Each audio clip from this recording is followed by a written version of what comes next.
Extra agenda? Oh, yeah. Yeah, what? Yeah. Yeah.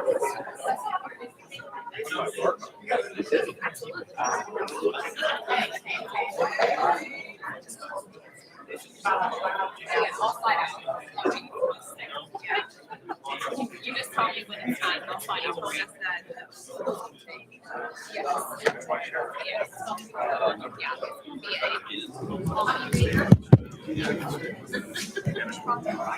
All right. Good afternoon, everyone. Welcome to our Tuesday, May 10th City Council agenda session. I am going to ask Councilman Henderson to lead us in the Pledge of Allegiance. I pledge allegiance to the flag of the United States of America and to the republic for which it stands, one nation, under God, indivisible, with liberty and justice for all.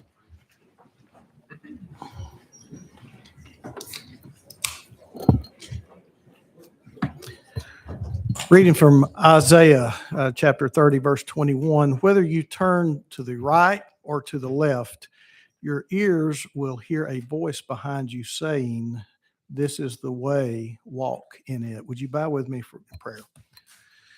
God, we thank you that you are with us, that you do speak to us and let us know the way. Help us to be attentive to your word so that we do your will tonight. In your name we pray. Amen. Amen. We have no special presentations this evening, so we'll move on to our minute approvals. I do have a motion to approve our minutes and a second. Without objection, the minutes will stand. We have no ordinances on final reading this evening, so we will move into ordinances on first reading. Madam Clerk, planning item A, please. An ordinance to amend Chattanooga City Code Part 2, Chapter 38 zoning ordinance so as to rezone property located at 100 West Bell Avenue from C2 Convenience Commercial Zone to UGC Urban General Commercial Zone subject to certain conditions. Councilman Henderson.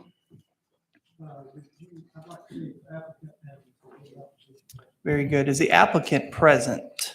I see a hand. Is there opposition present? I do not see any opposition present. Councilman? Thank you, sir.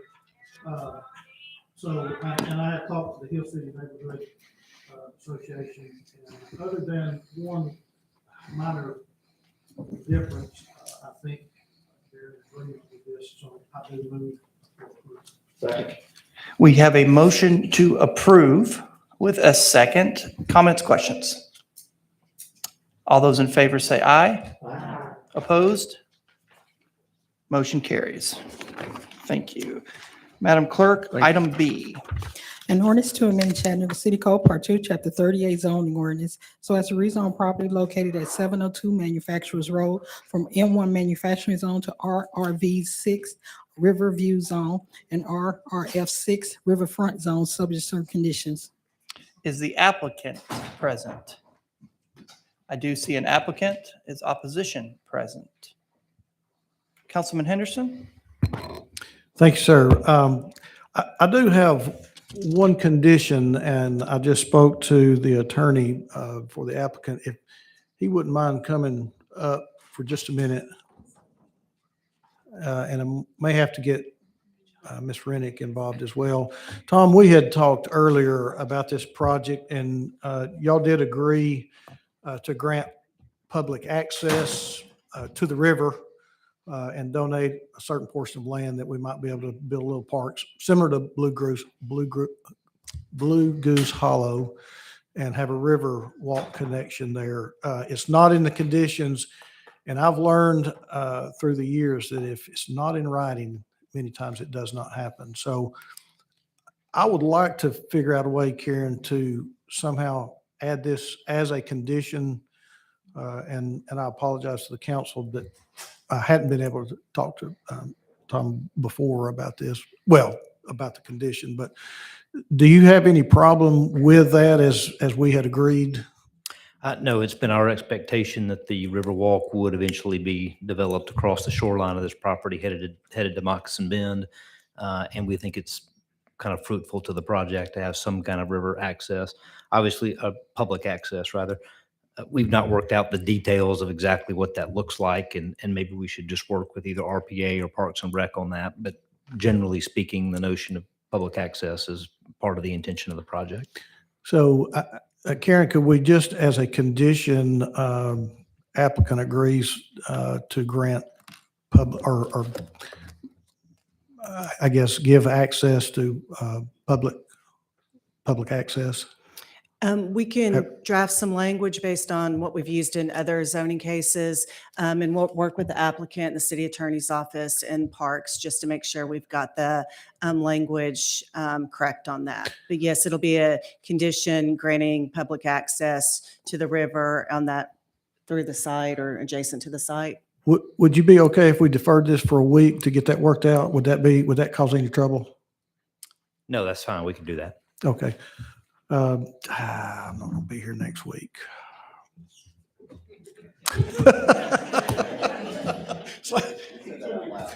Yeah, I did say that out loud. Can we do it for 2 weeks? Is that going to be a problem? Okay. Are you good with 2 weeks? What's the date of that? The 24th. Yeah, 24th is fine. Okay. I move that we defer this till the 24th. I have a motion to defer until the 24th with a second by Councilman Smith. Questions, comments before we vote? All in favor, say aye. Aye. Opposed? Ayes have it. Thank you. Thank you, sir. Madam Clerk, before you read C, we have a lot of folks in the room this evening. Would you all check your phones, please, real quick and make sure they're on silent, please? That would appreciate it. Thanks. Item C, Madam Clerk. An ordinance to amend Chattanooga City Code Part 2, Chapter 38 zoning ordinance so as to rezone property located at 916 Birmingham Highway from R2 residential zone to N1 manufacturing zone. Is the applicant present? Is there any opposition present? Councilman, I'm seeing no applicant, no opposition. You are active. Okay. I move to approve. We do have a motion to approve and a second. Questions, comments? All in favor, say aye. Aye. Opposed? Motion carries. Madam Clerk, item D, please. An ordinance to amend Chattanooga City Code Part 2, Chapter 38 zoning ordinance so as to lift conditions number 1, number 2, and number 3 from ordinance number 8969 from previous case number 1988-0168 on property located at 2067 Crescent Club Drive, subject to certain conditions. Is the applicant present? I have an applicant. Is there any opposition present? Councilman Smith, I have a motion to approve. I do hear a second. Questions, comments? All those in favor say aye. Opposed? Motion carries. Madam Clerk, item E. An ordinance to amend Chattanooga City Code Part 2, Chapter 38 zoning ordinance so as to rezone part of the property located at 2067 Crescent Club Drive from O1 office zone to C2 convenience commercial zone. Is the applicant present? Is any opposition present? Councilman Smith? I have a motion to approve with a second. Questions, comments? All those in favor say aye. Opposed? Motion carries. Madam Clerk, item F. An ordinance to amend Chattanooga City Code Part 2, Chapter 38 zoning ordinance so as to lift conditions number 1 through 6, 8, and 9 of ordinance number 11827 from previous case number 2006-0028 for the properties located at 5867, 5871, and 5893 Highway 153. Is the applicant present? I do see an applicant. Is there any opposition present? Councilman Smith? I have a motion to approve. I do hear a second. Questions, comments? All those in favor say aye. Opposed? Motion carries. Madam Clerk, item G. An ordinance to amend Chattanooga City Code, Part 2, Chapter 38 zoning ordinance, so as to rezone properties located at 6620, 6624, 6628, 6632, 6636, 6640, and 6644 Sand Switch Road from R1 residential zone to RTZ residential townhouse zero lot line zone, subject to certain conditions. Is the applicant present? I do see an applicant. Any opposition present? I do see one opposition. Councilman? Ms. Karen?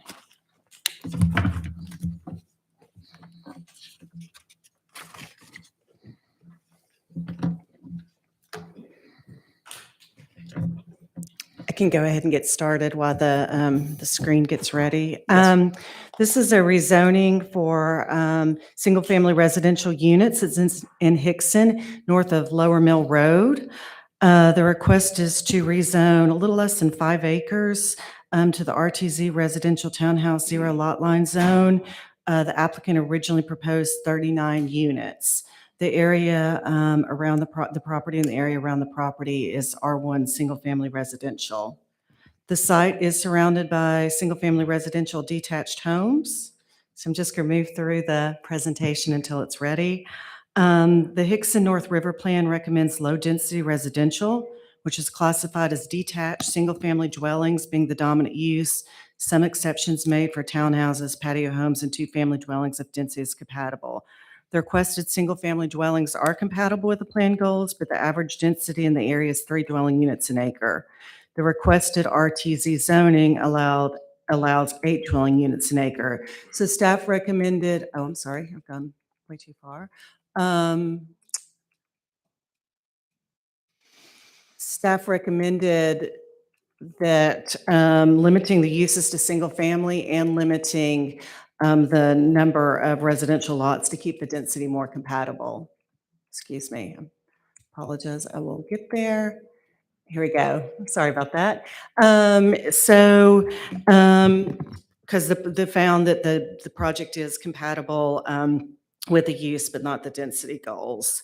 There was quite a bit of opposition at Planning Commission. Planning Commission found the request is compatible with adopted plan, the development form and adjacent land uses, and approved with the following conditions, including detached single-family residential use only, no more than 32 residential lots. Just the applicant had originally proposed 32, so this brings the number to 32. A 20-foot undisturbed buffer provided along the Dalemont Lane property line and no access to Dalemont Lane. And those Dalemont Lane conditions came from the discussion at Planning Commission. And I showed this last week, but just to remind you that Dalemont Lane is the cul-de-sac you can see on the right-hand side of the, so it's off the site, but it's on the right-hand side of the abutting property. So the conditions are limiting access, so there would not be direct access from Sand Switch through the development to Dalemont Lane. So this comes with a recommendation to approve, and I will go back to the conditions as shown there. Thank you, Karen. The applicant will have 7 minutes to present the case. Opposition, you will have 9 minutes, and then they'll have 2 minutes for rebuttal. Well, good evening, council. My name is Alan Jones with ASA Engineering at 714 Cherry Street. Before Planning Commission, we did have a meeting with the residents in the community. This is back on April 4th. At the time, it was clearly stated that the residents did not want us to provide access to Dalemont Lane. Our original proposal that we submitted with our application was to have that connection, more so because we thought that would be a benefit to the neighborhood to give them another access point, down to Sand Switch. But listening to the community and understanding some of the concerns from that, we did rearrange the site plan to limit that access and to put a 20-foot undisturbed buffer between our development and their existing single-family neighborhood. The original application was 39 units that fell in line with the RTZ zoning. RPA recommendation was 24. And so working with the developer, we looked at trying to find ways we could, reduce the number of units to kind of try to find a balance or a medium between what the developer is trying to achieve with the RTZ and what the regional planning agency's recommendation was. So we looked at finding the average. We took 39 to 24 and averaged out at 32. With this plan, we're going to be building the same amount of road regardless. So really, the discussion comes: do we need, the discussion is 8 additional residential single-family detached units that much of a stress and a concern over the 24? Because the same amount of infrastructure is going to have to be built for this project, no matter what. The project is, the site is zoned R1 right now. So today we could go and develop 24 single-family lots. But with the current site, we'd probably end up having to tap into Delmont, which I know the neighborhood does not want. So for us, I really do see this as a good compromise from a rezoning. Yes, we're adding a few extra units than 24, but it builds in some protections that the neighborhoods have voiced concern over. I'll leave it at that. Thank you. And I do see opposition. Sir, if you want to come forward. And you'll have 9 minutes. And if you don't mind, just state your name for the record, please. My name is Neil Hoff, and I'm one of the residents of the Hillbrook area. Yeah, as we said, we spoke before, and we had a group of people that sort of signed a petition, expressing our concerns and all. My primary concern here today was that they stood by the agreement of not using Delmont Lane, providing what I thought was supposed to be a 30-foot buffer, but he said 20-foot buffer.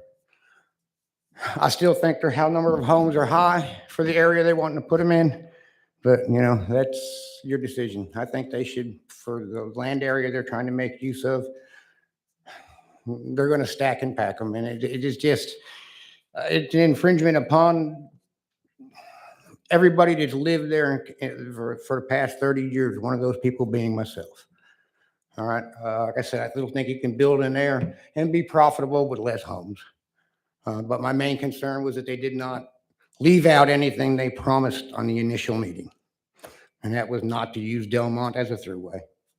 And a couple other little things on the buffer zone. Thank you. Thank you, sir. Mr. Jones, you have 2 minutes if you'd like to. I'll just defer my time if council has any questions. Okay, very good. I will see Councilman Smith's light is active. Thank you, Mr. Chair. Mr. Jones, I just heard that there was an understanding it might be a 30-foot undisturbed buffer. Was that discussed? So at the neighborhood meeting in April, we did throw out the idea of having a 30-foot buffer. When we revised the plans after we went back to the office after the neighborhood meeting, we could really only make it work with a 20-foot undisturbed buffer. And that's what we presented to Planning Commission. And I believe the same gentleman was at Planning Commission and heard that same 20-foot. Now, if you look at the way the site plan is laid out, we actually have about a 20-foot backyard from the back of the house.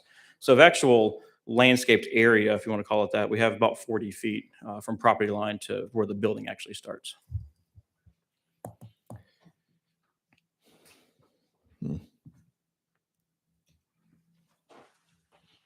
But the 20-foot was what we presented at Planning Commission as well.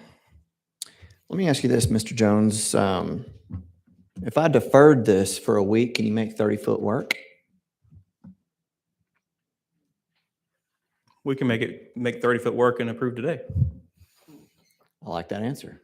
How did I feel that was going to happen? All right.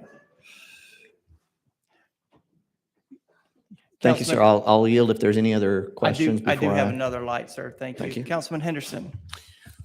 Councilman Smith, I haven't looked at these conditions specifically, but on the undisturbed buffer, and Mr. Jones, you might be able to help me out with this. Before construction starts or grading starts, are you required to mark and identify where that undisturbed area is? Absolutely. It'll be on both our grading plan, our SWIP control plans. I mean, out on the job site. Oh, yes. All erosion control has to be installed before any land disturbance occurs. So Oh, yes, sir. what? All the silt fence and all the buffer requirements have to be put in place before any disturbance begins. So yes. Well, I understand the silk fence, but that could usually be placed on the property lines, but I want I guess I'm asking specifically if the undisturbed buffer will Then be we'll- marked specifically. Yeah, we'll detail as a tree protection fence line. So our typical detail for that is T-post every 6 or 8 feet, and you have that high visibility orange fencing. So that'll Okay. be specified on the plans. Okay, all right. Councilman Smith. If there are no other lights, Mr. Chair, I'd like to get this on the table with a motion to approve. Do you have a motion for approval? I have a second. Now, Mr. Chair, I'd like to move to amend the conditions to change 20-foot to 30-foot undisturbed buffer. We have an amendment to change from 20 feet to 30 feet undisturbed buffer. And we do have a second. All those in favor of the amendment, say aye. Aye. Opposed? Move to Motion approve carries. as amended, sir. We have a motion to approve as amended and a second. Motion, comments, questions? All those in favor, say aye. Aye. Those opposed? Motion carries as amended. Thank you, Council. Thank you, Councilman Thank you. Smith. Madam Clerk, item H. An ordinance to amend Chattanooga City Code Part 2, Chapter 38 zoning ordinance so as to rezone properties located at 7002 Hixson Pike and an unaddressed property in the 7000 block of Hixson Pike from R1 residential zone to R3 residential zone. Is the applicant present? I do have an applicant. Is there any opposition present? Seeing no opposition. Councilman Smith? I have a motion for approval. I do have a second. Questions, comments? All those in favor say aye. Those opposed? Motion carries. Madam Clerk, item I, would you please read the alternate version? And Karen, if you'll be on standby to read conditions. Thank you.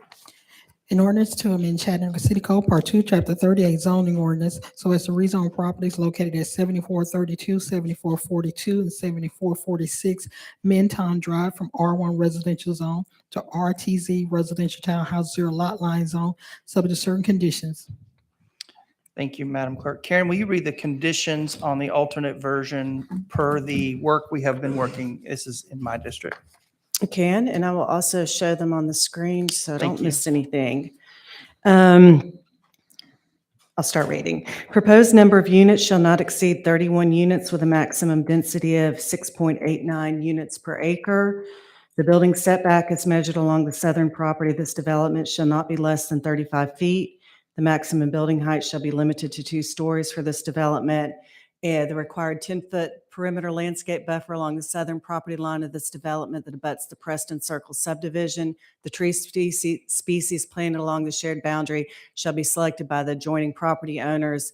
And the development shall install a 5-foot tall black or green vinyl coated chain link fence installed along the southern property of the development and extending a minimum of 100 feet in distance north along the eastern and western boundaries of the development. Very good. That checks out with what I have. Is the applicant present? I have a applicant. Is any opposition present? Seeing none, and hopefully there would be none after that hard work. Questions, comments? I do have a motion to approve. I have a second. Any questions or comments further? All those in favor say aye. Those opposed? Motion carries on alternate version. Madam Clerk, item J. An ordinance to amend Chattanooga City Code Part 2, Chapter 38 zoning ordinance so as to rezone part of a property located at 1115 North Moore Road from R1 residential zone to R3 residential zone, subject to certain conditions. Is the applicant present? I do see the applicant and anticipating opposition present. All right. Councilman Hester, I'm assuming you'll want a presentation? Please.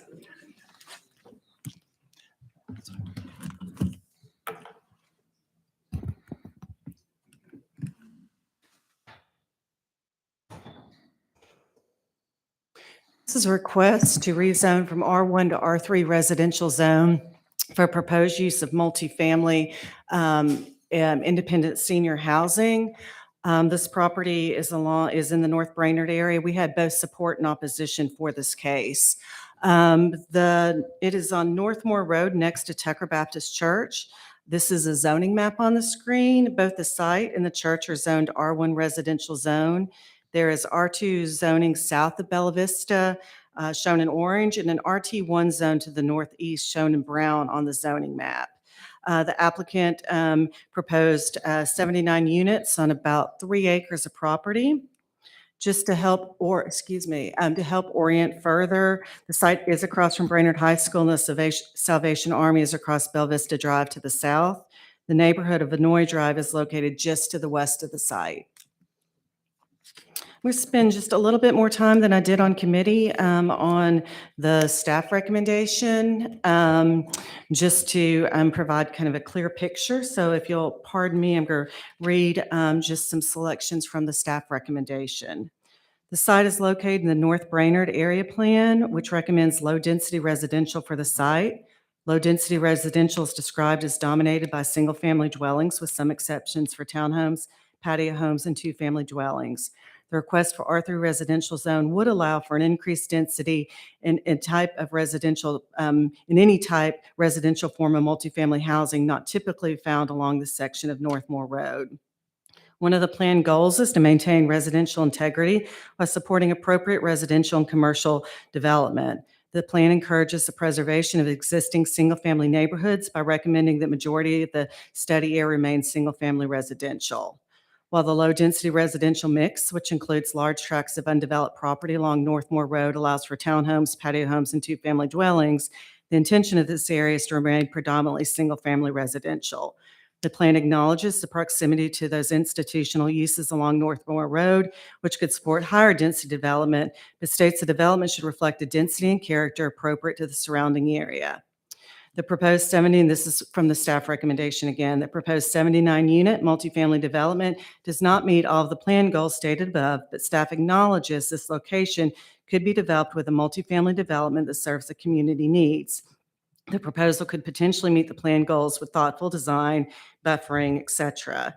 The surrounding land uses are predominantly single-family residential. The neighboring institutional uses such as church and a school. The site is approximately 500 feet from existing townhomes along Northmore Road. The proposed multi-residential development is not compatible with existing single-family residential adjacent land uses, but the multifamily development could serve the adjacent institutional uses for providing housing for residents that attend the neighboring church or school. So staff had recommended deferring the proposed rezoning. Staff acknowledges the proposed multifamily independent senior housing would provide a residential form that the community may need, and the location is appropriate based on the adjacency to Northmore Road and large institutional uses neighboring the site on 3 sides. The proposed development could be compatible with appropriate site design, building scale, and screening, although it doesn't meet the goals of the plan. However, the proposed development could provide a desired housing type that may fulfill a need for the community.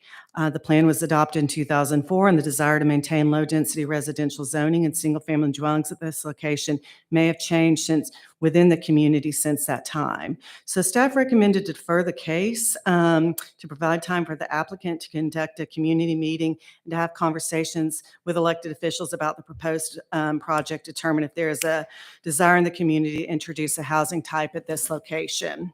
So that was coming with a staff recommendation to defer. At Planning Commission, during the meeting, that March meeting, the applicant noted that they had already had several community meetings and been in contact with Councilman Hester. The Planning Commission felt that the proposed rezoning was appropriate and a benefit for the community. Planning Commission directed RPA staff to provide prudential conditions that would limit nuisances to adjacent property for their review at the April Planning Commission meeting. So staff developed conditions, and Planning Commission is recommending to approve the rezoning with the conditions noted there, which includes the maximum building height of 3 stories, a type A landscape buffer. We're abutting the R1 residential zone, no vehicular access to Bella Vista Drive unless required by Transportation Division or the Fire Marshal. No building within 50 feet of the R1 residential zone property. Is that I noted there's quite a bit of R1 in the area. This does exclude the church, in a maximum of 63 residential units. And I will note we did have support in opposition. Opposition sounds like we'll state their concerns, but we did hear concerns about height, safety, crime, and flooding and stormwater issues at that planning commission meeting. Very good. Thank you, Karen. The applicant will now have 7 minutes, and the opposition will have 9 minutes total. And then applicant will receive 2 minutes to close us out.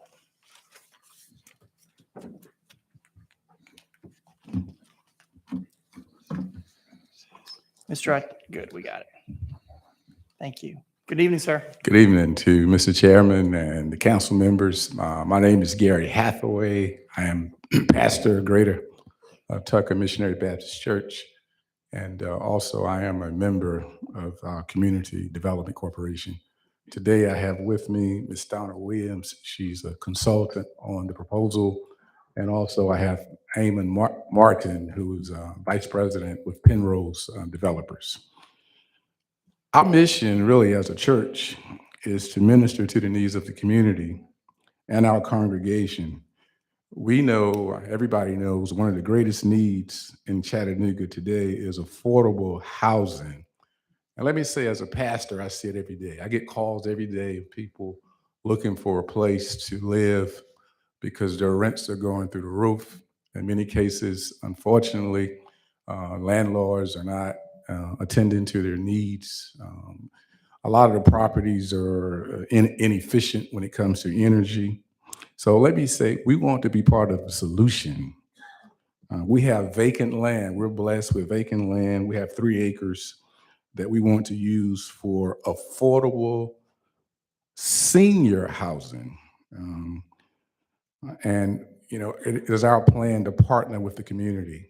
We've already reached out to Brainerd High School. They love the idea if their kids could come over and get service hours. Also, Eastgate Senior Center has really sort of stepped up and said they would love to partner with us and have activities. As mentioned earlier, we've met with the community 3 times already. Just in the past 2 weeks, I've talked with one of the leaders because I was told by Councilman Hester and Commissioner Jeter to reach out and have a conversation, and we did. And the thinking and the feeling was that, you know, we really didn't need to meet again. We are open, but that's what we were advised. We understand change is not easy. There's always opposition, but we believe the need for affordable housing is greater than doing nothing or standing still. Change is happening all over Chattanooga, but not fast enough for those who are less fortunate, especially seniors. We've seen this before. St. Elmo, a former councilman told me that he served when affordable housing was made available in St. Elmo. And he said the same complaints. That people complain about the crime rate going up. They complain about property values decreasing. They complain about the height. You know, none of that has been an issue. And he said, actually, what happened about 3 years later after they got it built, lady called him and says, you know, I want to thank you. She says, because I actually live in the property now. And I think it's very, very nice. Again, some of our counterparts, or will be our counterparts, Orchard Knob Baptist Church has a 4-story senior housing facility. There's Eastwood, which is close to us. It's on 1 level. They have 98 homes. Of course, they have land. We don't have that land to do that. And they both have waiting lists. So there's a huge need. And really, we believe, again, that there are more people in the community, in our community, as well as the city, who are in favor or support the project. 2 of 3 of the neighborhood associations endorse the project. So with that being said, we're asking that you will strongly consider approving our proposal. I have these 2 consultants, as well as Donna and Eamon for any technical questions per se. We also have some people in the audience, if time provides. You have 2 minutes and 35 seconds, sir. Okay. Is Miss Ethel Jones here? Is she here? Yes. She is a former secretary for Brainerd High School. Good evening. I am very passionate about the neighborhood. I've lived in the neighborhood since 1978. I worked 32 years across from the site that they're speaking of. And I know we all have apprehensions about change, and it is a big change, but we also have to have a heart for those that are less fortunate than we are. And it is such a problem to find affordable housing, and I experienced that last summer when one of my relatives had lived at Rainbow Creek, and they redid that situation. And when they went up on the rent, my relative was unable to return there. And that relative took 3 months to find an affordable housing. And it hit home to me then that this is really a big problem. And when it touches you, you get more compassionate about it. And I empathize with those neighbors that have the apprehensions, and I understand their apprehensions. But in my heart, I know that we do need to do what we can to help when we can. And this is something that is much needed. And my heart goes out to all the homeless people. And like we know, we see tent cities and we see all of these things. And if something doesn't happen soon, we just may never get to the end of this. Thank you. Thank Thank so you. much. We have about 1 minute left, I believe. Judge Williams, will you come? We have about 1 minute. He lives in the community as well. I hate it, Judge, but we only have about 40 seconds.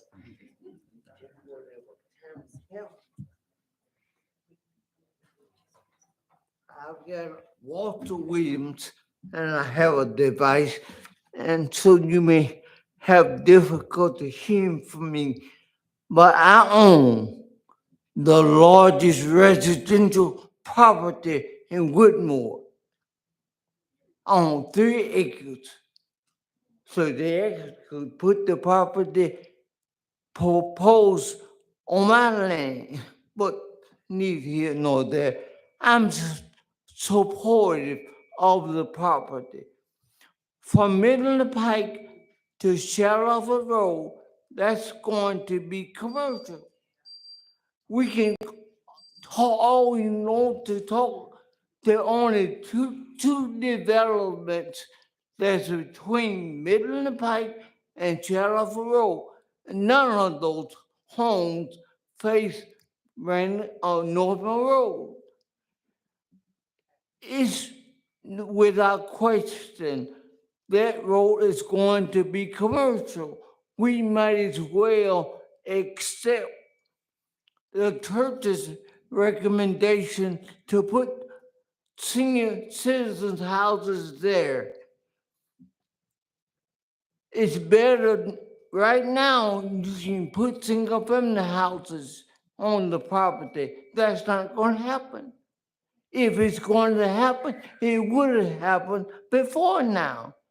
The only thing between the Midland Pike and Sheriff Road are the churches and 2 streets that are but more road, or three streets. But we might as well understand that that area is going to be commercial. And we might as well agree with the proposal of the church. Thank you. Thank you, Judge Williams. And in fairness to the opposition, and appreciate his comments, I will allow 11 minutes to respond to opposition. So if you'll come forward.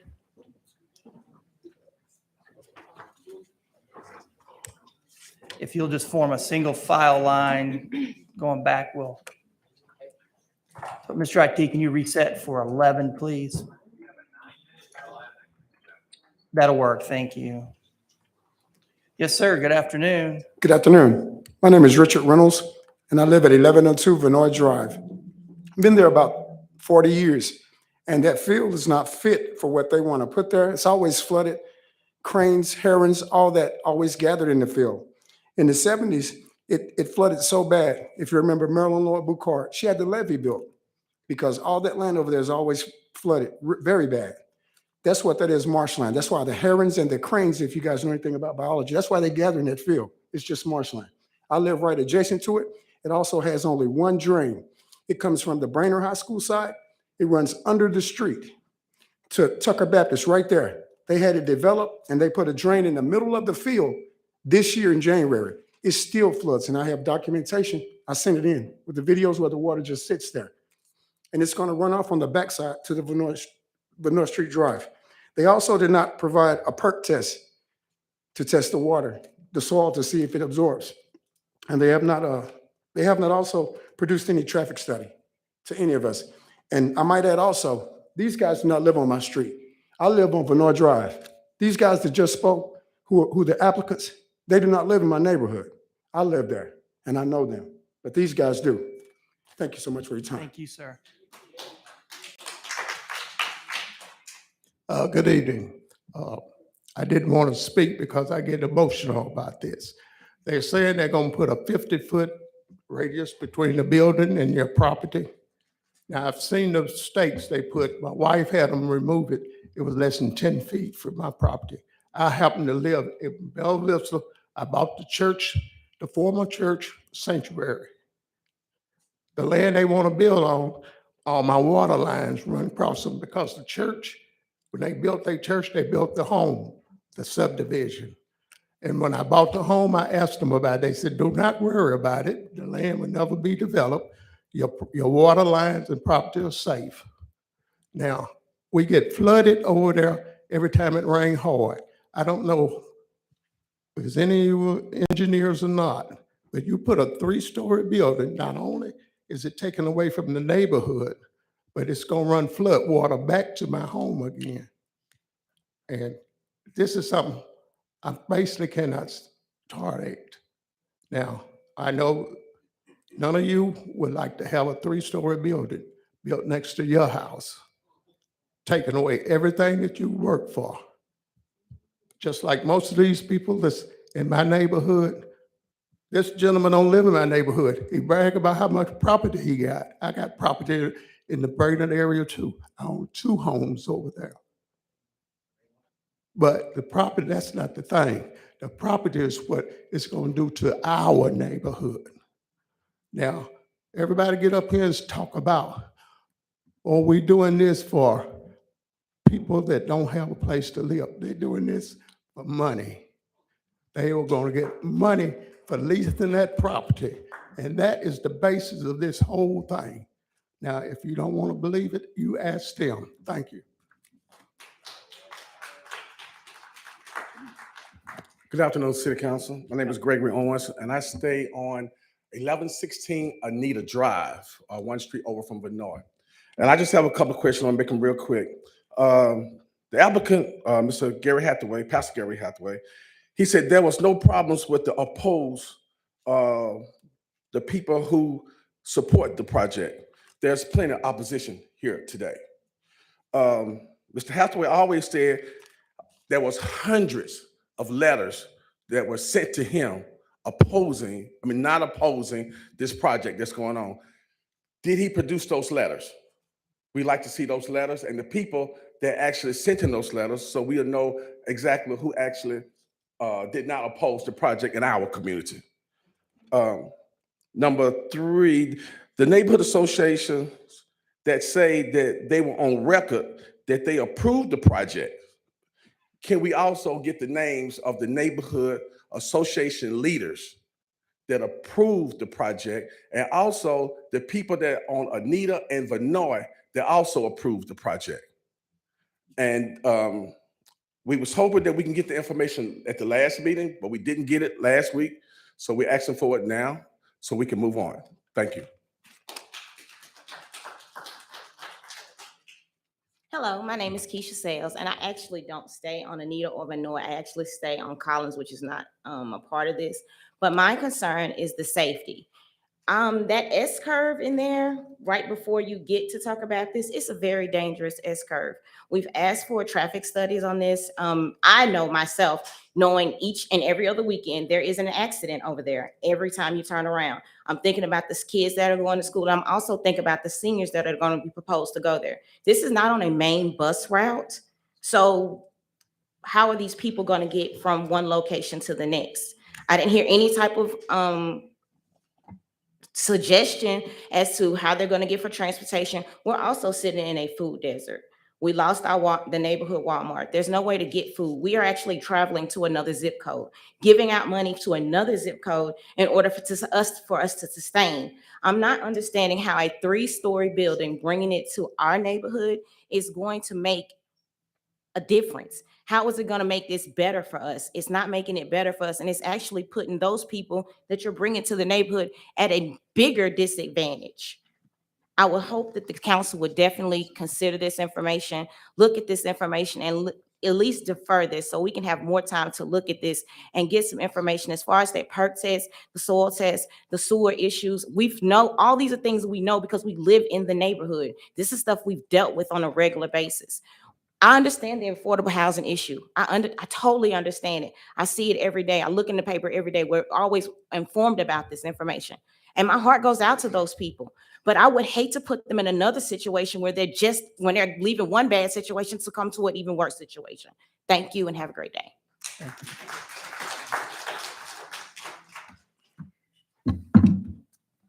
Good evening. Evening. Hi, I'm R.C. Reeves. I'm here with my mother. She is on in Woodmore area on Learning Lane, and I'm on Shawnee Circle. And I did send a letter of opposition, and I hope that you all have had an opportunity to read it. What we are trying to do is 2 things. One, to voice the concerns that we have here as residents, that we were not included in this process. We were not given an opportunity to have dialogue with the church so that we can be a part of what comes into our community. So that's the first piece. The next piece that I kind of mentioned in that letter is that this would be changing the precedent that we currently have. 2 miles away, well, less than 2 miles away, 2 minutes away, we have Eastwood, which is also a senior living facility.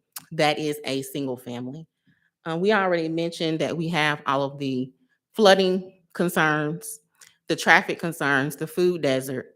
And then also what I presented was some amendments to those conditions in reducing the density. We do feel like 60 units is quite a lot for that small area. And then all of that traffic trying to come out into the S curve. So we ask that this is deferred, that we get additional information, get the perk study, get the traffic study, and have the right dialogue with the church so that we don't have these issues with the residents. And that's all. Thank you very much. So with the allotted time, the timer is showing 36 seconds, but we do have about 2 minutes left for opposition if you'd like to use it. Seeing none, then we will move to a 2-minute rebuttal, Pastor.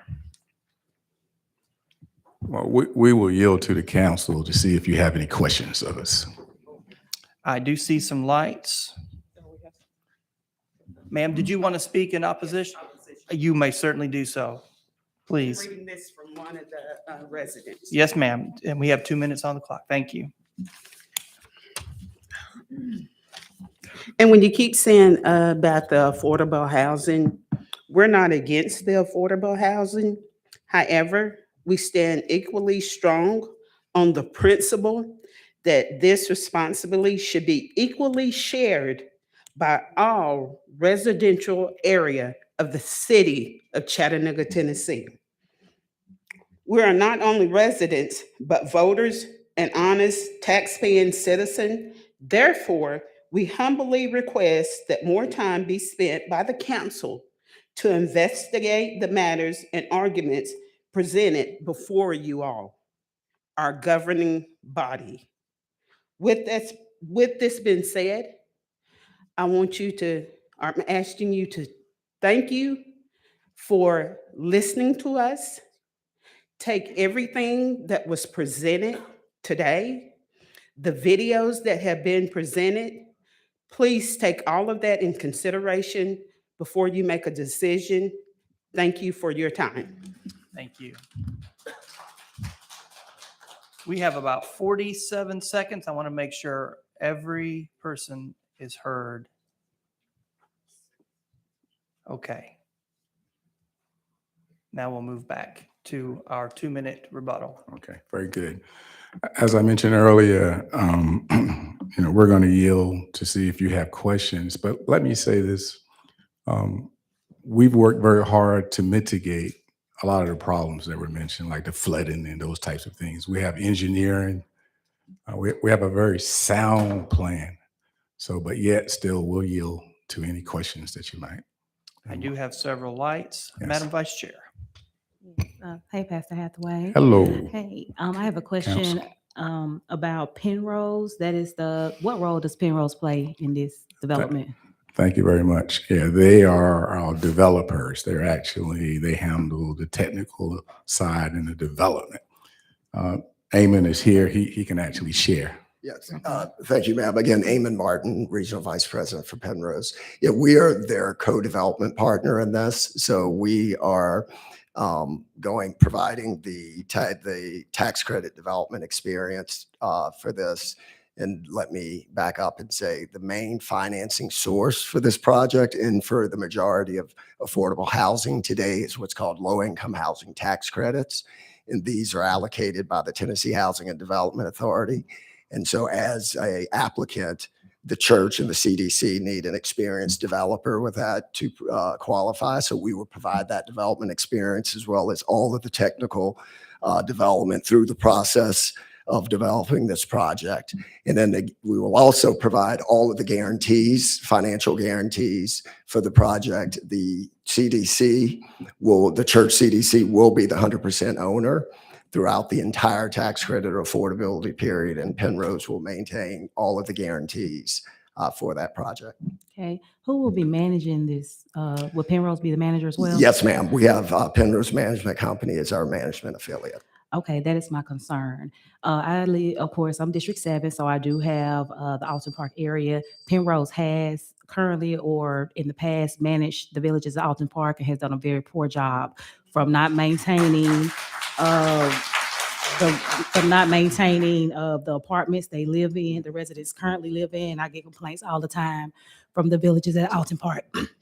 So my primary concern, of course, I'm always here for the community, but my concern is the current community that you are serving, you're not serving well. So I would really want you to talk to the community members and see what is going on. Also, I do encourage you to come out and look at the villages and talk to some of those members of that community as well to see that some of them don't have plumbing that's working. They don't have stoves that's working. They have holes in the walls. The maintenance is not upkept like it should be. So I am concerned, very concerned that Penrose will be managing this property. Yes, ma'am, understood. And to be clear on Alton Park, I believe we took over management of that in February 2021. So understand the concerns and yeah, we that will was address before. that. Yeah, it So was before I even became, I've only been here a year, So but it's been way before then. So I just want to state my extreme concern for Penrose managing this project. Thank you. Thank you, Madam Vice Chair. So we officially are finished with the presentation process. So I'm going to open up the conversation for council and whichever direction they would like to take this. Councilwoman Coonrod, to see your light. Thank you, Chair. And thank you guys for presenting. Thank you, Pastor Holloway. Just earlier today, we had a presentation and it was mentioned that, 47% of our areas are renters and it's higher than nationally and the state of Tennessee. So we're at 47%. Majority of our people are housing burdened and housing insecure. And our mayor took a bold ask and said, we need for our faith-based organizations to step up and create housing opportunities, all kind of housing opportunities. And often when we get into these discussions, the things that we hear repeatedly are safety, crime, flood, things of that nature. And when we particularly look at our neighborhoods, this is a majority Black community, we instantly think the negative aspect of it when crime is more rampant outside of our community. So first we got to get that understood. We can't even compare the villages to this because it's a different target group of people who live in that community. We're talking about seniors, 55 and up. And if we want to be honest on council, half of us that's in that age group, if we were only living on council salary, we would qualify to live at this development. And not to mention some of the comments that's done been said. It was mentioned that we're in a food desert. We're in a food apartheid, actually. And these people and those people, let's humanize the target group of people we're talking about. They're humans. They're our mothers. They're our grandmothers. They're our aunties, nephews, grandpas, whatever you want to call them, meemaw, pawpaw. Humanize them. Not to mention, this age group has worked extremely hard. So yeah, right now it's our duty as a city to make sure that they're able to have a place to live. Now I'm gonna share this story with you. It's a lady that's a widow. She owned a home in the community that I reside in called Eastdale, lived there all her life. First African-American woman to work at the glass company, and so on and so forth. If you all know about that area, for people to be there, because of one thing that shifted in her life, she lost her home. The community that you're talking about, Eastwood Manor, that you're thinking and picturing this negative image about, she had to move into that development, right? It gave her somewhere affordable to live. Everybody in that community are working class people, or either done served this country or something done happened in their life to change their trajectory for their life to have them live. And we're not talking about a Harriet Tubman, a Spencer J. McCullough. We're not talking about that. That's equivalent to the villages, right? Now, I grew up in Harriet Tubman as well. But the very lady that I'm talking about, who make every conscious effort to serve her community in spite of her faults, sitting in the audience now, Miss Jessie Ago. I have watched a senior who's over 55, who I've heard being dehumanized by saying these people and those people. But she the very first person who would take her shirt off her back, that I watch her walk daily up and down the street, knocking on the doors of other seniors to make sure that they're eating. We need to humanize them. Now, crime and safety, all those are great issues of concern. But if we're not making sure that we're doing something about it also, it just can't be on the wheel of the city, because you got to have an active role in it to reduce the crime if it's happening in your neighborhood. And not to mention, when we said put these people in a situation where they are already in a worse situation, why would we think that they're in a worse situation? Because they need to have low income housing that's affordable for them for their income. We're talking about people that's getting Social Security checks, that's getting widow pension checks from their husbands that served in the military. But we're saying they're in a worse situation because they can't afford $1,200 a month, that they can get somewhere actually affordable, $600-700. Is that supposed to be something that's seen in a negative way? Yet I'm very offended about what has happened here in Transparent tonight, because we have a group of people, which is a church, that's stepping up to the plate and saying we want to create an opportunity. This should be something that should be workable. Why? Because it's seniors. They didn't say we're gonna put this group of people, this age group, we said 55 and up. Now, the difference with saying we done had grocery stores, we've had 4 in the area that's done closed, 4. Now, technology has advanced. So every senior that occupied a 63 units, guess what they can do? Pull up a phone. It's apps. They train you, they show you every day. You can put your order in any grocery store that deliver, and guess what? They'll deliver it to your house. Not just that, you got people that will deliver it for you. People access it here all the time. I still do, because I'd rather order it and it's delivered to my step. That saved me gas, that saved me time. So anything that they need, You can even shop for clothes online. Everything that a senior would need that live in this location, they got access to get it. And guess what? If they don't have a phone that they physically pay for, the government will send them a free phone. And outside of that, guess what else? You can use the public library resources, that all kind of stuff that can teach our seniors. And if you don't have a laptop, guess what else you could do? Sign up for Tech Goes Home. So our seniors are never without access to get food delivered to their homes or anything else. And not to mention those that have kids and siblings. It's your duty to take care of your relatives. It's not a day. I'm going to say this and I'm going to leave it alone, Chair. Yes, ma'am. It ain't a day that go by that I don't check on the seniors in my community. Not just in my community, but every community. I'm that councilwoman that sitting behind this dais, none of that matters to me. What matters to me is serving the people that I love. And when anybody give me a call, I'm leaving work, I'm getting up out my bed, I'm leaving meetings, whatever it is that I need to do to make sure that their need is being addressed in my district or not, I'm showing up, I'm coming. Now, I have a personal relationship with Miss Jessie Igo. So anything, she can let her not answer that phone. She know I'm coming to her doorstep. Pastor Hathaway know I'm calling him saying she ain't answering the door. I'm calling Mr. Ezra Harris, whoever it is. And not just for her, but I do that for every senior that's in my district or not. So people, we gotta be careful about the things and the labels that we're putting on people, right? And I know sometimes change is hard, but and I apologize. I'm passionate about this. We need housing. It may not look like how you want it to look, but it'll be a workable situation.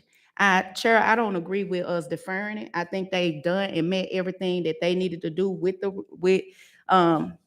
community. But I do also know that it takes the property to get rezoned so they can see if they qualify for the additional funding that they need through THDA. It's a timeline with that.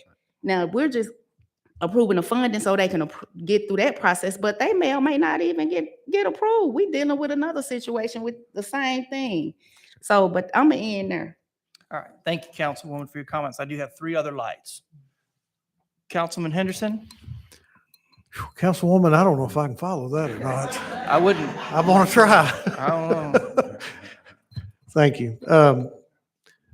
Pastor, when I first heard you speak, I thought, wow, this is a ministry. And then I heard some other comments that made me think maybe this is a moneymaker. So I'm trying, is this a ministry or is it a moneymaker? Okay, great question. I'm so glad you asked that question so we can clear it up. We are leasing the land. It's a ground lease. So we maintain the land. Okay. Now, we view it as ministry, but let me say this. We've had the land for over 25 years. We've done nothing with it. Nothing. It's just sitting there.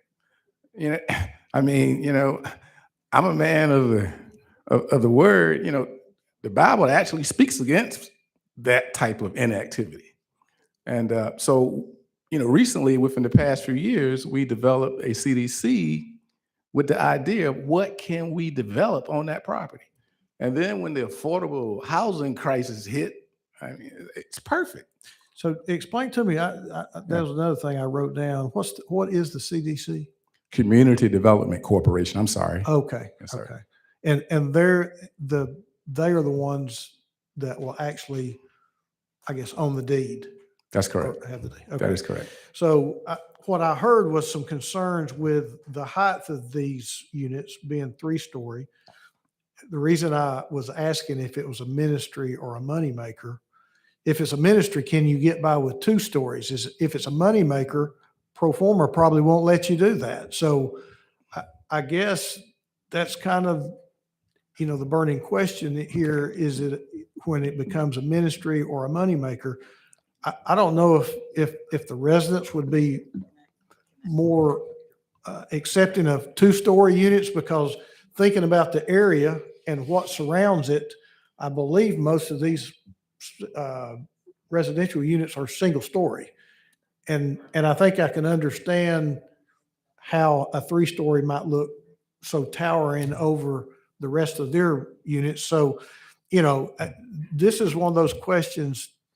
I think, what does yes look like? Because I certainly, I know when I first saw this, I thought, man, this is a great opportunity. But I hear the passion in which these residents have spoken in opposition, and their concern. Now, I don't, personally, I question any kind of concerns about safety with the 50 and aboves. I mean, I'm in bed by about 9 o'clock at night. So, I don't suppose there's a whole lot of concern for crime or issues there. And I don't understand a perk test, because a perk test is when you're on septic tank. These will be on sewer, correct? Correct. I mean, I can't imagine them being on anything else. So I'm not sure what a perk test would do, but I'm trying to understand and get an idea of the concerns of the residents and see if we can address some of those in order to provide this. I mean, Councilwoman Coonrod was spot on. This is such a need in our city. It makes you think that some people would be against giving out ice cream, but Councilman Henderson, if I may, you more than most understand how construction and development works. So as is evident by your remark about perk test being irrelevant to the conversation. So this project, the only reasons this project has any potential of moving forward is because the church owns the land. And anybody that's been following development or housing, construction, et cetera, fully understands the value of land. So the church, the CDC and its partner, does not have to buy that land. Okay, if they had to do that, acquire land, the project may be undoable. That's number one. Number two, in order to deliver housing, quality housing, as I've said before, many of you have heard me say this before, that those of you that were here, a house costs what it costs. It doesn't care who lives in it. It doesn't know who lives in it. It costs the same. And so in order for this partnership to develop housing for folks who are 55 or older, whose income is anywhere from 50 to 60% of the area median income, we need subsidy. It's approximately $1,600 development. That number changes every day because the price of construction is changing every day. This church and its partner wants to provide 63 high-quality housing units for folks whose incomes are anywhere from half, 60% of the area median income.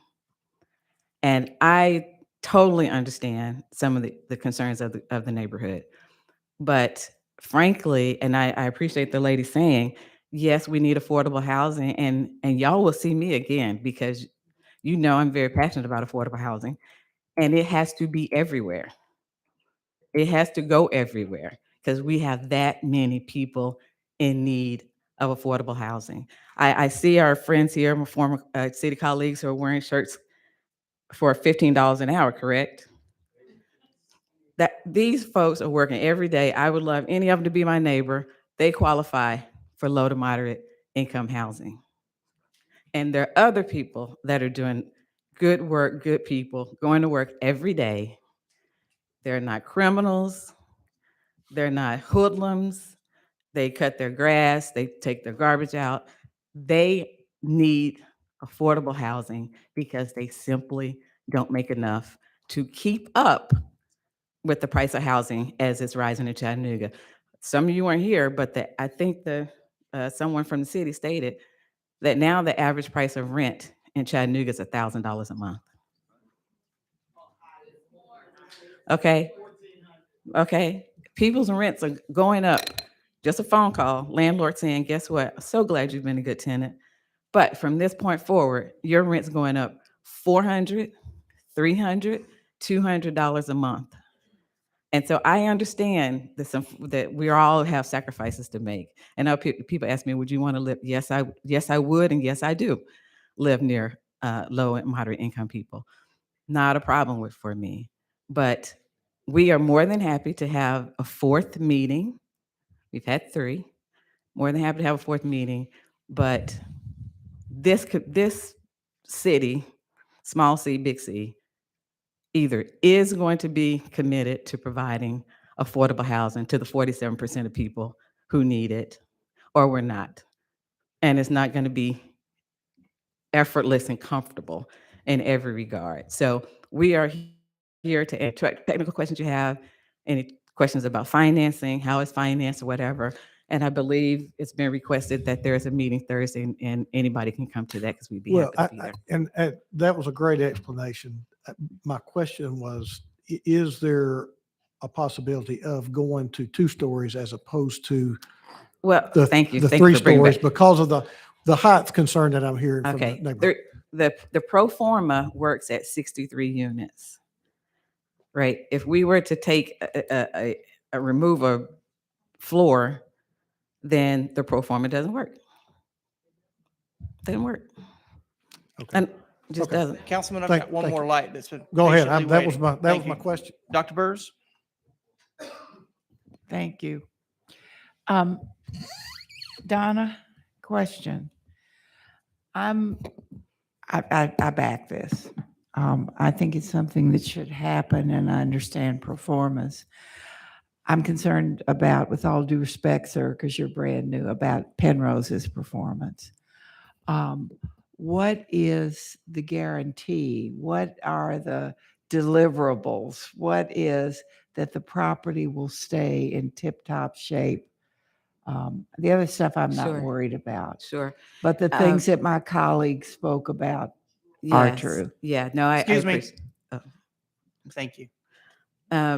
No, I appreciate what Councilwoman Dotley says, because I was affiliated with the villages when it very first started. I remember that. Right, and so there's been quite a bit of transition and so on and so forth.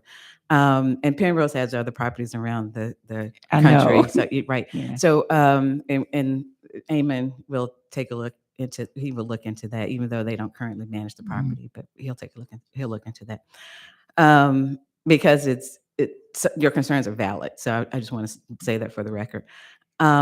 If all goes well, on June 3rd, we will be submitting an application to THDA for low-income housing tax credits, and also an application to the city for ARP funds. So June 3rd is our deadline to do both of those things. If we get THDA funding, there is a bunch of performance metrics and measurements in it for the developer during construction, and then for the management company after it's occupied. So those are the standard gates that are in there. Okay, and were they not with the other properties?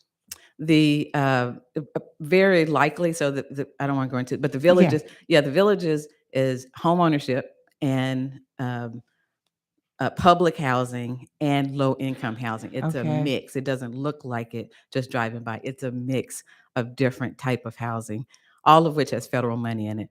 But to your question, I think to answer it I more want the quality directly, guaranteed. yes, that there are measures into that. Thank you. Okay, Dr. Burrs? Yeah.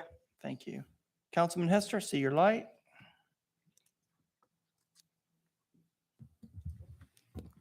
Dr. King once said, the ultimate measure of man is not what he does in time of convenience and comfort, but what he does in times of challenges and controversy.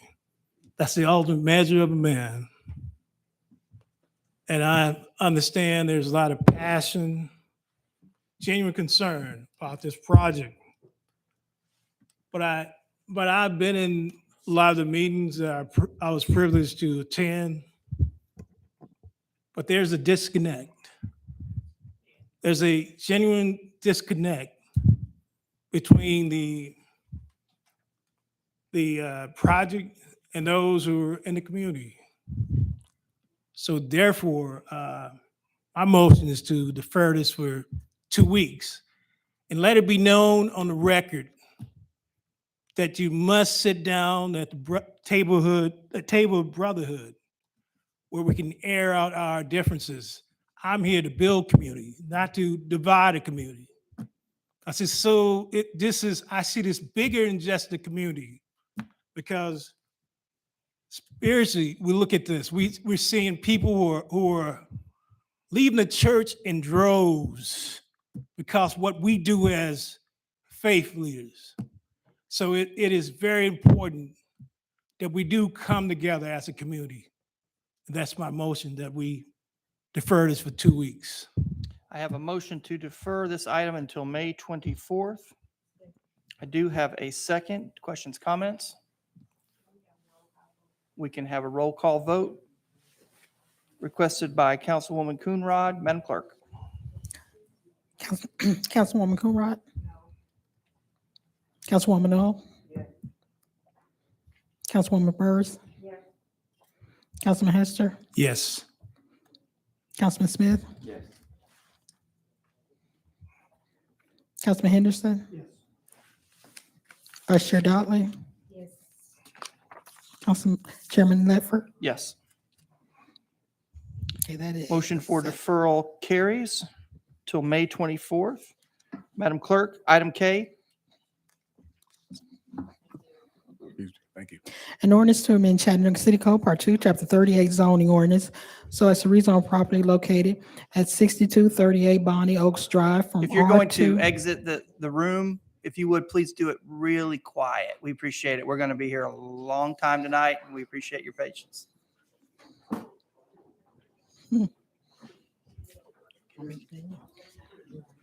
An ordinance to amend Chattanooga City Code, Part 2, Chapter 38 zoning ordinance, so as to rezone property located at 6238 Bonnie Oaks Drive from R2 residential zone and C2 convenience commercial zone to N1 manufacturing zone. Is the applicant present? I think I saw him there. Okay. Is there any opposition to this case present? I'm not seeing any opposition, Councilman. I do have an applicant. What is your desire, sir?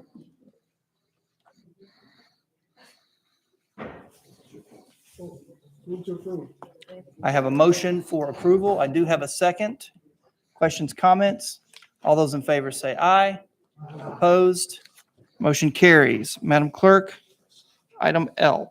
An ordinance to amend Chattanooga City Code, Part 2, Chapter 38 zoning ordinance, so as to rezone property located at 1733 Reed Avenue from URD2 urban residential detached zone to URA3 urban residential attached zone. Is the applicant present?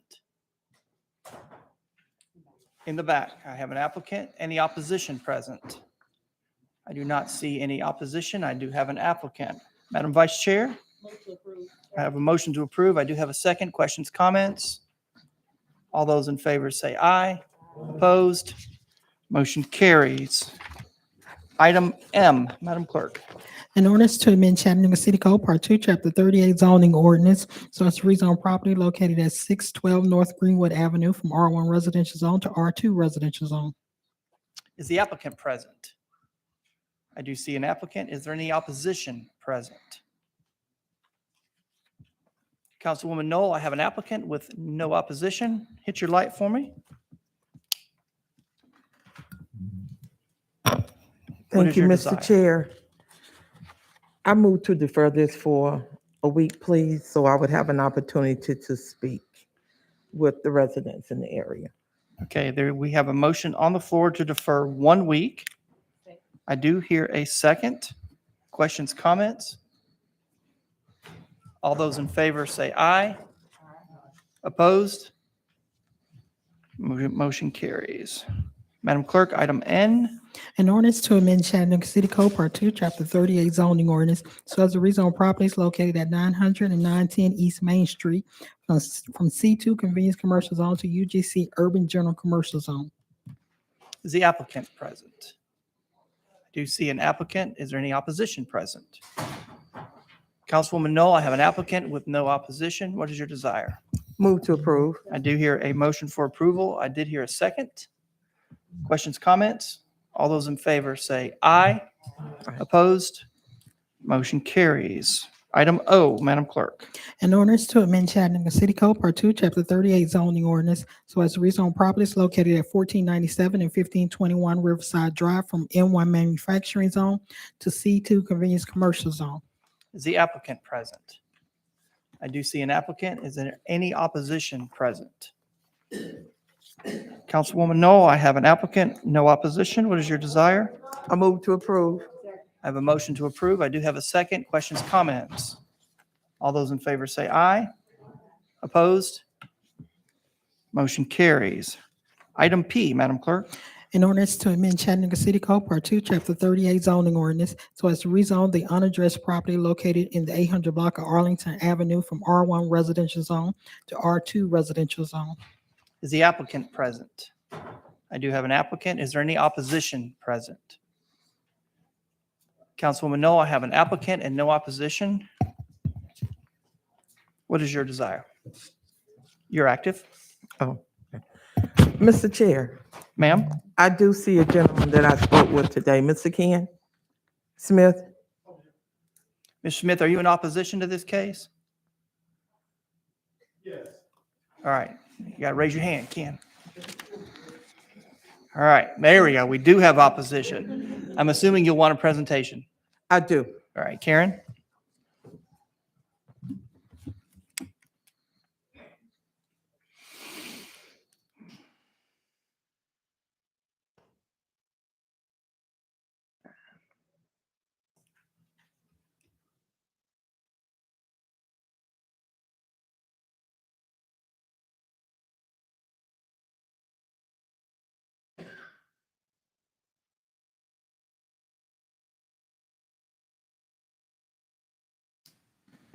This is a rezoning from R1 to R2 residential zone for a two-family, for a two-family dwelling at a property that's about 0.17 acres. There's a mix of single-family residential in the area, but we do note that the surrounding land uses are a mix of existing duplexes, single-family dwellings, and vacant lots. There are 4 lots to the north of the site that have duplex uses on site, and there are neighboring duplexes on Wheeler Street as well. The existing site, the Area 3 Historic River to Ridge plan recommends urban residential place type for the site, which is described as having a development pattern that includes a range of housing types, including single-family detached, single-family attached, accessory dwelling units, 2 to 4 dwelling units per lot, and cottage courts. Lots within the urban residential place type are generally 50 feet wide, but lot widths and patterns can change within each block.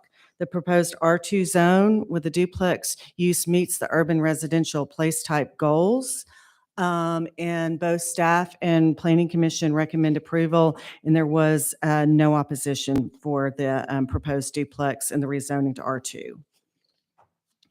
The applicant will have 7 minutes. Opposition will have 9 minutes, and then 2 minutes to answer those questions.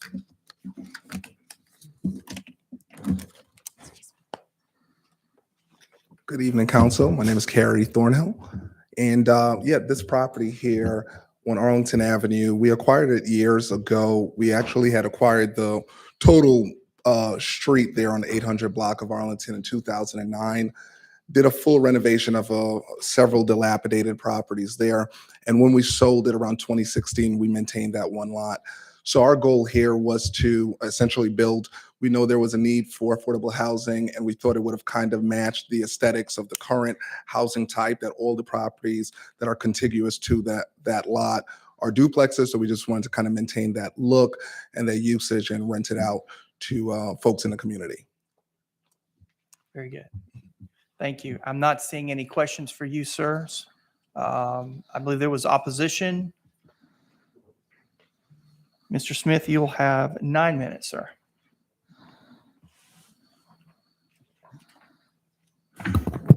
Good evening. My name's Ken Smith. I'm the president of the Avondale Neighborhood Association. I am a member also of the Historic River to Ridge, part of the planning group for that area. We, in that Avondale neighborhood area, We have a lot of dilapidated duplexes that are there, which we work vigorously with the planning agency over several years to try to condemn them and limit that use, because usually they were not conforming with most of the projects in that area, or they were just left and deteriorated or deteriorating into the neighborhood, causing a blight on the neighborhood. This particular project will add to that. I hadn't talked to the developer or the builder on it. I didn't get a chance to look at his plans for it, but in that area, if he's trying to bring back the similar type of duplexes, we would prefer that it did not continue along that format. We're looking more in the River to Ridge plan to look for more single-family housing.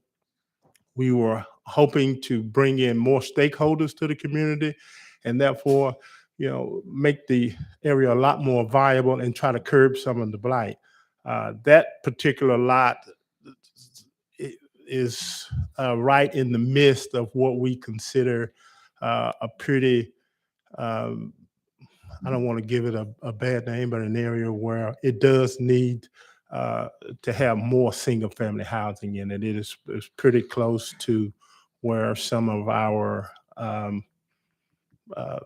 multifamily developments and some of the activities that are going on there continue to cause us a problem. So for those reasons, we hope that you deny the R2 zoning and maintain its R1 zoning.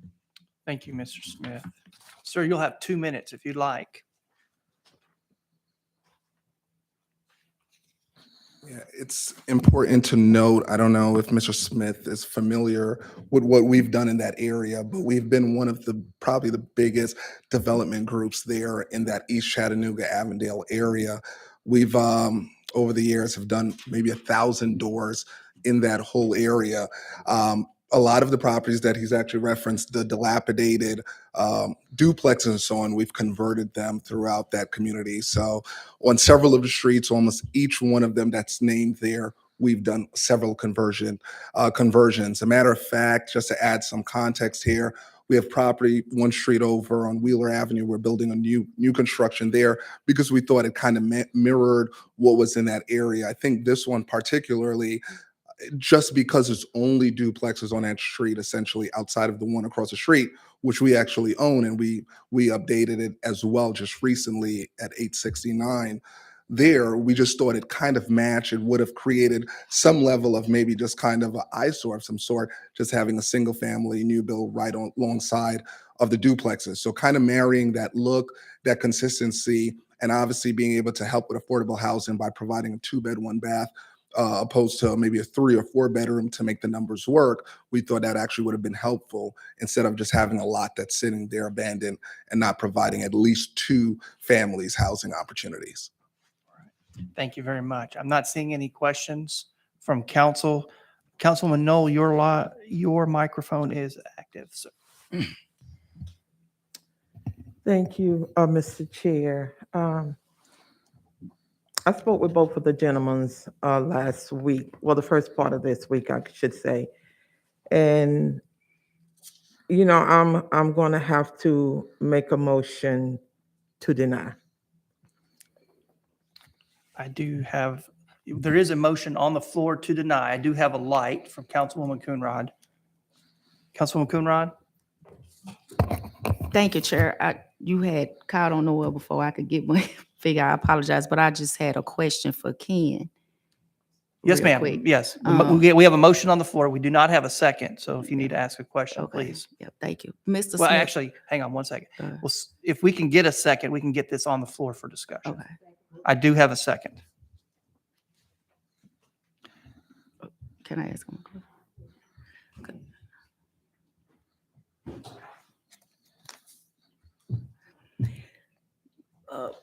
Mr. Smith. Yes. Now I know when we hear the name duplex, we instantly get, but if he called it a townhouse, it gives it a different flavor because it's in our communities, we say duplexes, and we instantly think about the negative stuff. But when I take a ride out to East Brainerd, or I go to Hixson, or I go out the North Shore, they look the same as what we call a duplex, but they call them townhouses. But when you say townhouses, they give you a different image, right? You start thinking about flowers and all that old kind of stuff. But would that change your perception if he called it townhouse rather than a duplex? It's not the structure. The housing is not the issue. It's the neighborhood. We work diligently in that community, the River to Ridge. You're right, the connotation for us with duplexes gives us reminiscent feeling of what happened in the past, but this community wants to move forward with single family housing. So we welcome the development, we welcome new construction, we're seeing some activity. We would like that to continue in a single family fashion at this particular location. Okay.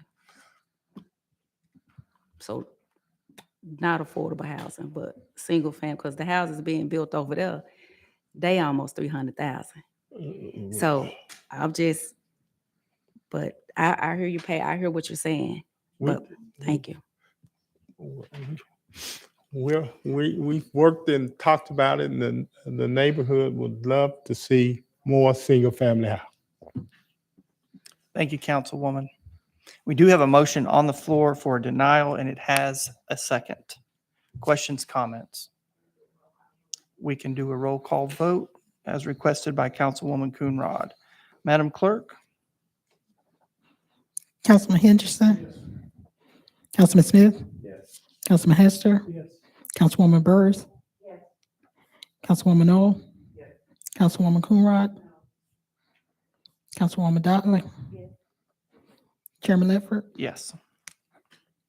Okay, motion for denial carries. Madam Clerk, item Q. An ordinance to amend Chattanooga City Code Part 2, Chapter 38 zoning ordinance so as to rezone property located at 805 Gillespie Road from R1 residential zone to RTZ residential townhouse zero lot line zone, subject to certain conditions. Is the applicant present? I do see an applicant. Is there any opposition present? I do not see any opposition. Councilwoman Coonrod, I have an applicant and no opposition. I have a motion to approve. I do have a second. Questions, comments? All in favor, say aye. Those opposed? Motion carries. Madam Clerk, item R. An ordinance to amend Chattanooga City Code Part 2, Chapter 38 zoning ordinance so as to rezone properties located at 1801, 1803, 1805, 1807, and 1809 Duncan Avenue from R1 residential zone and R4 special zone to UGC general commercial zone, subject to certain conditions. Is the applicant present? I do have an applicant. Is there any opposition present? Councilwoman Coonrod, I have an applicant with no opposition. Thank you, Chair. You want to hit your light for me?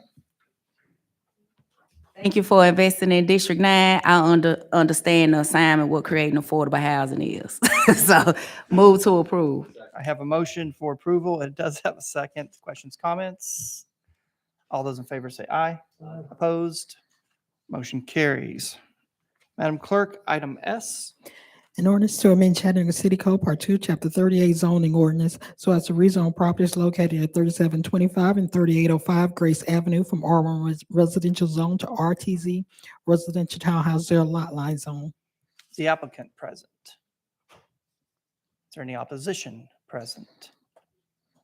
Councilwoman Coonrod, I have no applicant and no opposition. I do have a motion to approve with a second. Questions, comments? All those in favor say aye. Opposed? Motion carries. Item T, Madam Clerk. An ordinance to amend Chattanooga City Code Part 2, Chapter 38 zoning ordinance so as to rezone properties located at 1619 Dodge Avenue, 1922 South Watkins Street, 2270 East 21st Street, and 1803 and 2111 South Lowry Street from C2 Convenience Commercial Zone, M1 Manufacturing Zone, and R3 Residential Zone to C2 Central Business Zone, subject to certain conditions. Is the applicant present? I do see an applicant. Is there any opposition present? Councilwoman Coonrod, I believe we have an applicant. We do not have any opposition. There may be a technical issue with this one. Karen, can you give me,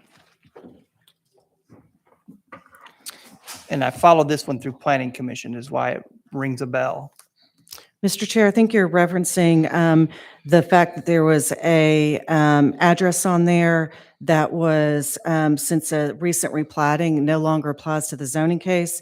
And that was a Kelly Street, which I believe was removed by the city attorney's office from the caption. And I'm just going to make sure I've got the right address. The applicant's giving me the thumbs up. We can So confirm that. that has been removed from the caption. The addresses that were read are correct, and there's no other change to the ordinance as the legal description and accompanying maps are accurate. Fantastic. Measure twice, cut once. Councilwoman Coonrod. I do have a motion to approve. I do hear a second. Questions, comments? All those in favor say aye. Opposed? Motion carries. Item U, through the alphabet tonight. An ordinance to amend Chattanooga City Code Part 2, Chapter 38 zoning ordinance, so as to deviate to the maximum building height within the C3 Central Business Zone for the properties located at 2318 East Main Street, 1506 South Lowry Street, 1500 and 1700 South Watkins Street, 1619 Dodge Avenue, and 2513 East 19th Street. Is the applicant present? I do have an applicant. Is there any opposition present? Councilwoman Coonrod, I have an applicant with no opposition. I do have a motion to approve. I do hear a second. Questions, comments? All those in favor say aye. Opposed? Motion carries. Madam Clerk, item V. An ordinance to amend Chattanooga City Code Part 2, Chapter 38 zoning ordinance by adding Article 17, accessory dwelling units, sections 38,764 through 38,771. Councilman Henderson. Thank you, Mr. Chair. In the absence of our planning and zoning chairwoman, earlier today, we did talk about some changes that we possibly need to make to this ordinance. And in that, I would like to ask that we defer, or I'm going to make a motion that we defer this until May the 24th. That would be 2 weeks from now. I have a motion to defer until May 24th with a second. Questions, comments? All those in favor say aye. Aye. Opposed? Motion carries. Parks and Public Works. Madam Clerk, you okay down there? We're good? Yes. All right, hanging in. You're awesome. Let's take items W, X, and Y. I'm not sure how many times we've done that as a group, please. Item W, an ordinance closing and abandoning an unopened alley in the 2100 block of East 26th Street as detailed on the attached map subject to certain conditions. Item X, an ordinance closing and abandoning an unopened alley along the 800 block of Dodge Avenue and the 2700 block of Kirby Avenue as detailed on the attached map subject to certain conditions. Item Y, an ordinance closing and abandoning multiple alleyways in the 1800 block of Vance Avenue and the 800 block of South Orchard Knob Avenue as detailed on the attached map subject to certain conditions. Thank you. Councilman Hester. Have a motion to approve. I do hear a second. Questions, comments? All those in favor say aye. Aye. Opposed? Motions carry. Resolutions, council office, item A. A resolution confirming the appointment of Sheba Smith to the Board of Sign Appeals for District 8 with a term expiration of May 10, 2025. Waiting for a motion on this item. There we go. Mr. Chair, I make Yes. a motion to approve. Is Ms. Sheba Smith here tonight? Is Ms. Smith here tonight? She is not. I do hear a motion for approval and a second. Questions, comments? All those in favor say aye. Aye. Opposed? Motion carries. Thank you, Councilwoman, for your appointment. Thank you. Under Economic Development, let's read items B, C, and D as a group, please. Item B, a resolution authorizing the mayor, his designee, to enter into a lease agreement with Friends of the Zoo, Inc.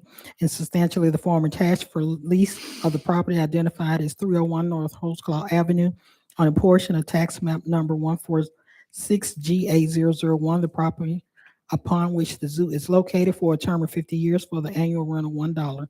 Item C, a resolution declaring surplus of the property located at 3303 Creststone Circle, further identified as tax map number 146MM017. Item D, a resolution approving the acceptance and distribution of fiscal year 2022 through 2023 Community Development Block Grant CDBG and Home Investment Partnership Act home funds from the U.S. Department of Housing and Urban Development HUD and program income, all totaling approximately $3,048,293 as shown fully here below. Councilwoman Coonrod. I have a motion to approve. It has been seconded. Questions, comments? All those in favor say aye. Opposed? Items carry. Early learning, Madam Clerk, item E. A resolution to provide longer day services for 16 children through a collaboration with Hope City Academy in the amount of $36,094.72. I have a motion to approve. I do have a second. Questions, comments? All those in favor say aye. Those opposed? Motion carries. Under Human Resources, Madam Clerk, would you read F and G as a group? Item F, a resolution authorizing the appointment of Ariel Soriano as Special Police Officer unarmed for the Land Development Office to do special duty as prescribed herein, subject to certain conditions. Item G, a resolution authorizing the appointment of Jamie Evers as Special Police Officer unarmed for the Land Development Office to do special duty as prescribed herein, subject to certain conditions. You've heard the items. I hear a motion to approve. I do have a second. Questions, comments? All those in favor say aye. Opposed? Motions carry. Under Planning, item H, Madam Clerk. A resolution approving a special exceptions permit for a new liquor store located at 804 Riverfront Parkway, Suite 110, tax map number 135, NB 007.01C 126. I do have a motion to approve. I do have a second. Questions, comments? All those in favor say aye. Opposed? Councilman Henderson's a no. Shocker. Motion carries. Under Public Works, Madam Clerk, can you read I, J, K, L, M, N, O, please, as a group, but take a breath before you do. Okay. Yes. Item I, a resolution authorizing the administrator for the Department of Public Works to approve change order number 1 final with Bliss Products LLC of Lithia Springs, Georgia, for contract number R20017217, some of the softball complex improvements from the East Tornado 2020 shade structures replacement for an increased amount of $3,765 for the reconciliation of unit items to release a contingency in the amount of $1,253 for a total contract amount of $54,051.65. Item J, a resolution authorizing the administrator for the Department of Public Works to approve change order number 1 final with Wright Brothers Construction Company, Inc. of Charleston, Tennessee for contract number S18001-201 Brandon Avenue drainage improvements for a decrease of $84,790.07 for reconciliation of unit items to release a contingency of $76,950 for a total contract amount of $684,715.93.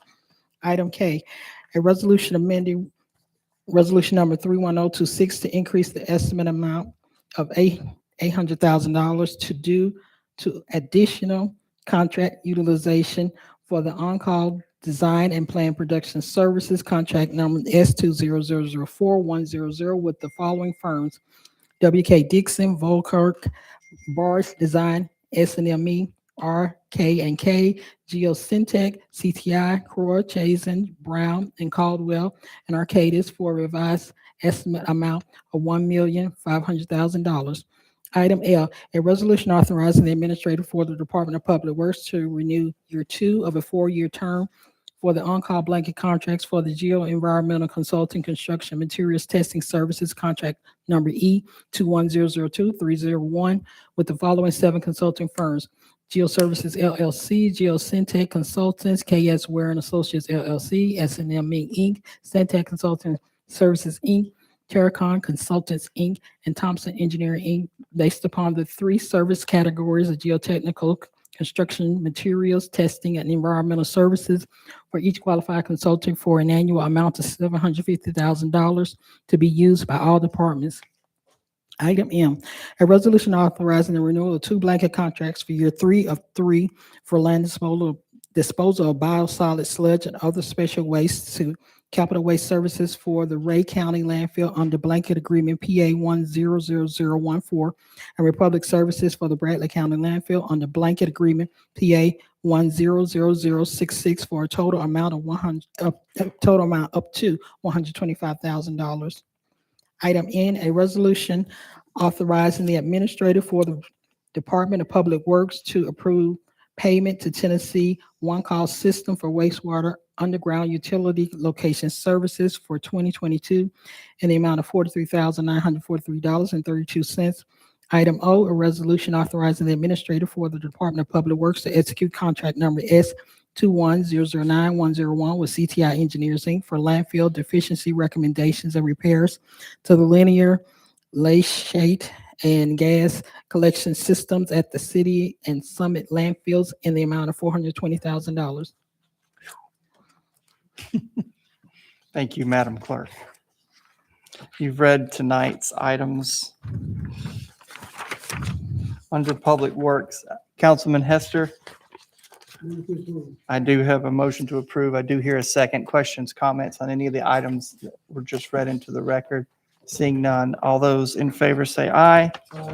Those opposed, motions carry. Okay, Julia, we've come to purchases for this evening. I will try to be the fastest that I have ever been. We have 7 purchases this evening recommended for approval. The first is from the Citywide Services Division of Public Works, the renewal of a contract for traffic safety materials, flashers, and barricades for rental and/or purchase from A1 Barricades. A1 Barricades, Inc. submitted a price increase of 11.7% at the time of renewal with an annual amount not to exceed $100,000.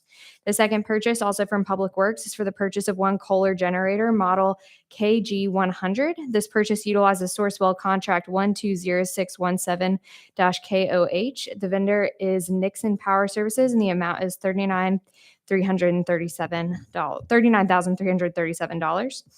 The third is from the Parks Maintenance Division of Parks and Outdoors, 2 new blanket contracts for irrigation system repair services. 2 bids were received, and the award will go to Landscape of the South Incorporated for $150,000 and Thrive Outdoor Inc. for $50,000 as the best bids meeting specifications. These will be 4-year agreements with a combined annual amount not to exceed $200,000. The fourth purchase is from the Waste Resources Division of Public Works. This is a new 4-year agreement for Joy Air Compressor Parts and Services. 2 bids were received, and the award goes to Ingersoll Rand Co. as the best bid meeting specifications. The other bidder took exception to the city's standard terms and conditions. The annual amount is not to exceed $185,000. The fifth purchase is from the Waste Resources Division of Public Works, renewal of contract for mixer gear reducer repair services. SFX Flow Technology submitted a price increase of 16% at the time of renewal with an annual amount not to exceed $150,000. The sixth purchase is from the Fleet Management Division of Public Works. This is the second and final renewal of contract for single axle dump trucks. Lee Smith Inc. submitted a price increase of 10% with an annual amount not to exceed $289,693. Apologies.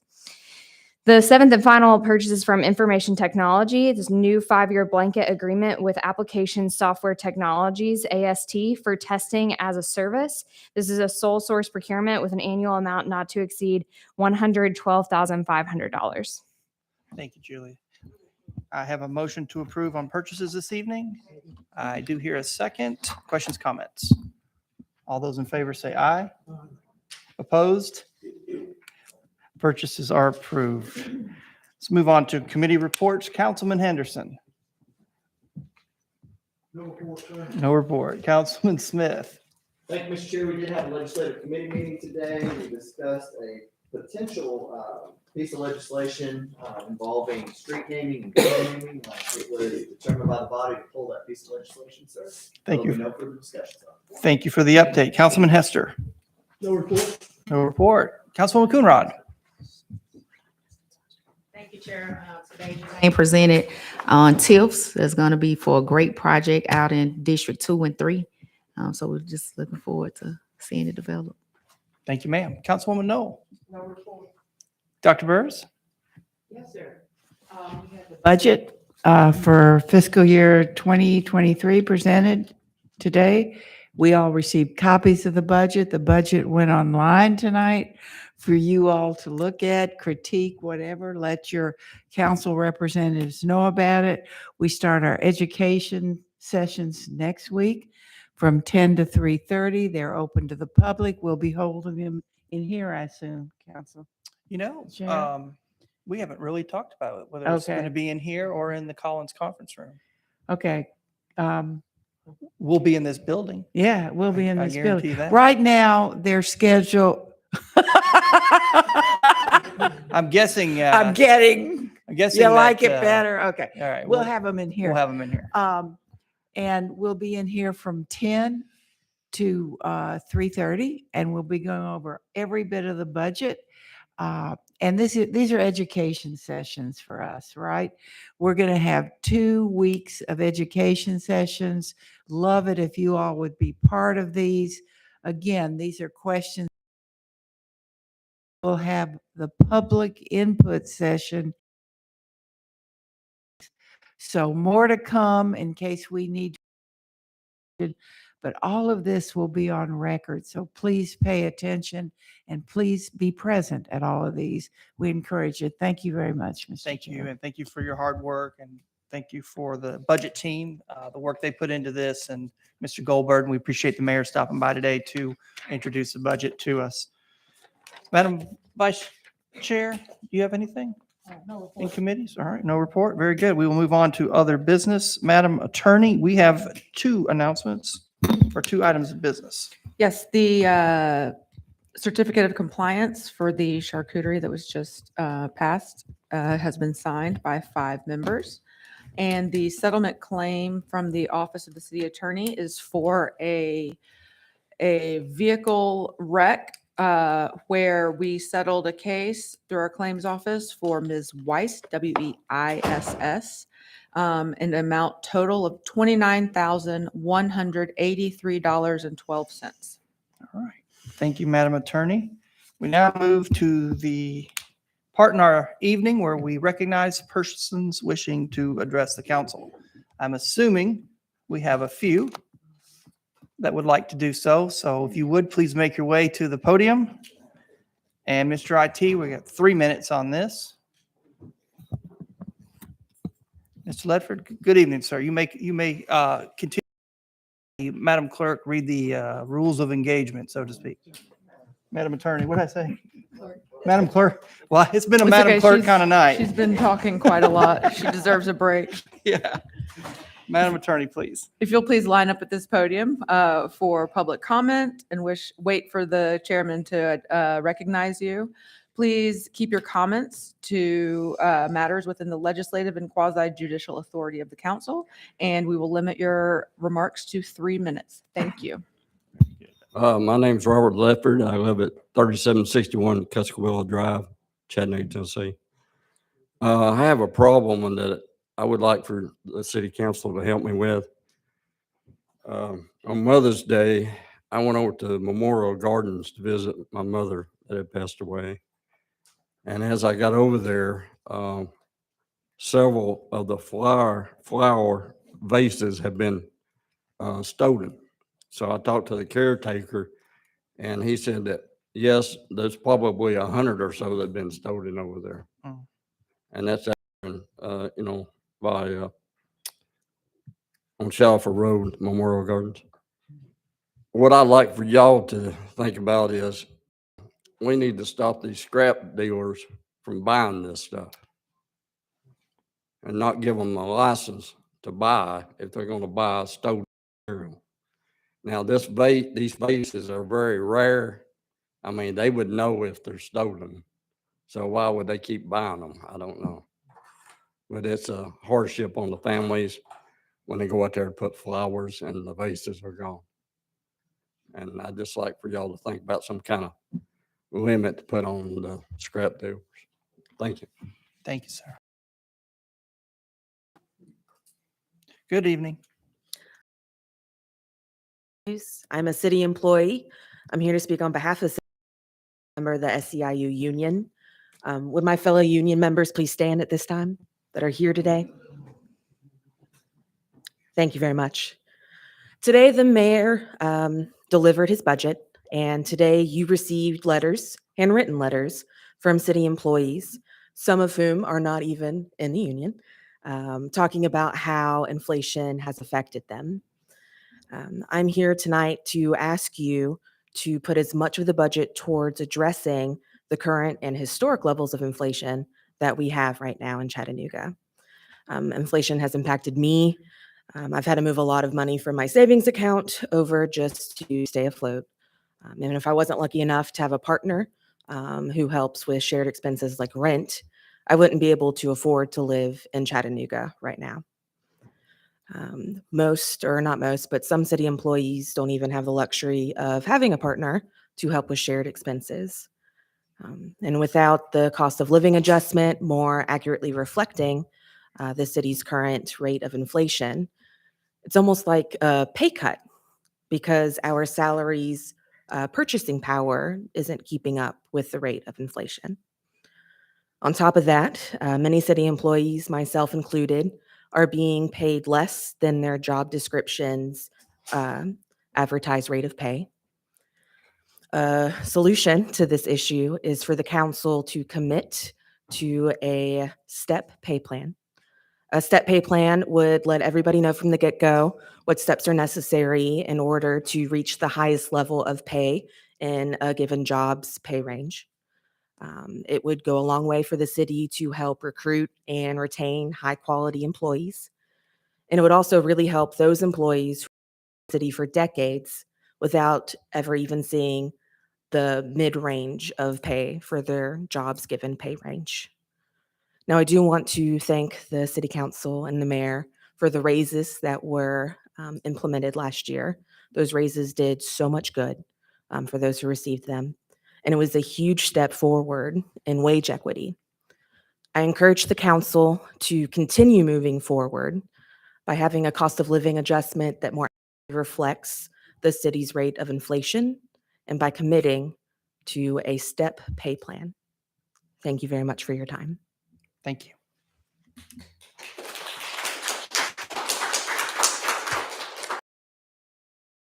Good evening. My name is Cantus Griffith. I work for Head Start in Soddy Daisy. I work as a family service assistant there, and I see firsthand every day how it's important that Head Start's early learning program is here to help our community. I also see many needs of my families here in Chattanooga, from affordable housing, access to affordable health care, and access to education. That goes along with, as my fellow SEIU member stated, with our city employees as well.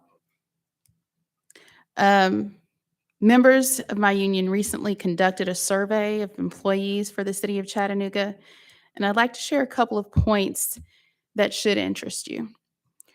20% of those surveyed work 2 jobs to make ends meet.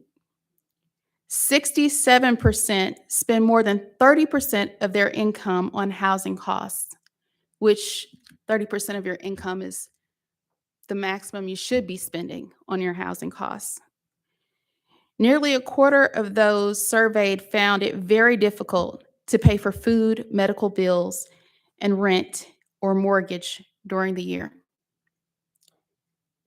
This is all before the gas prices have raised to $4 and our rents have gone up $200 to $300 a month.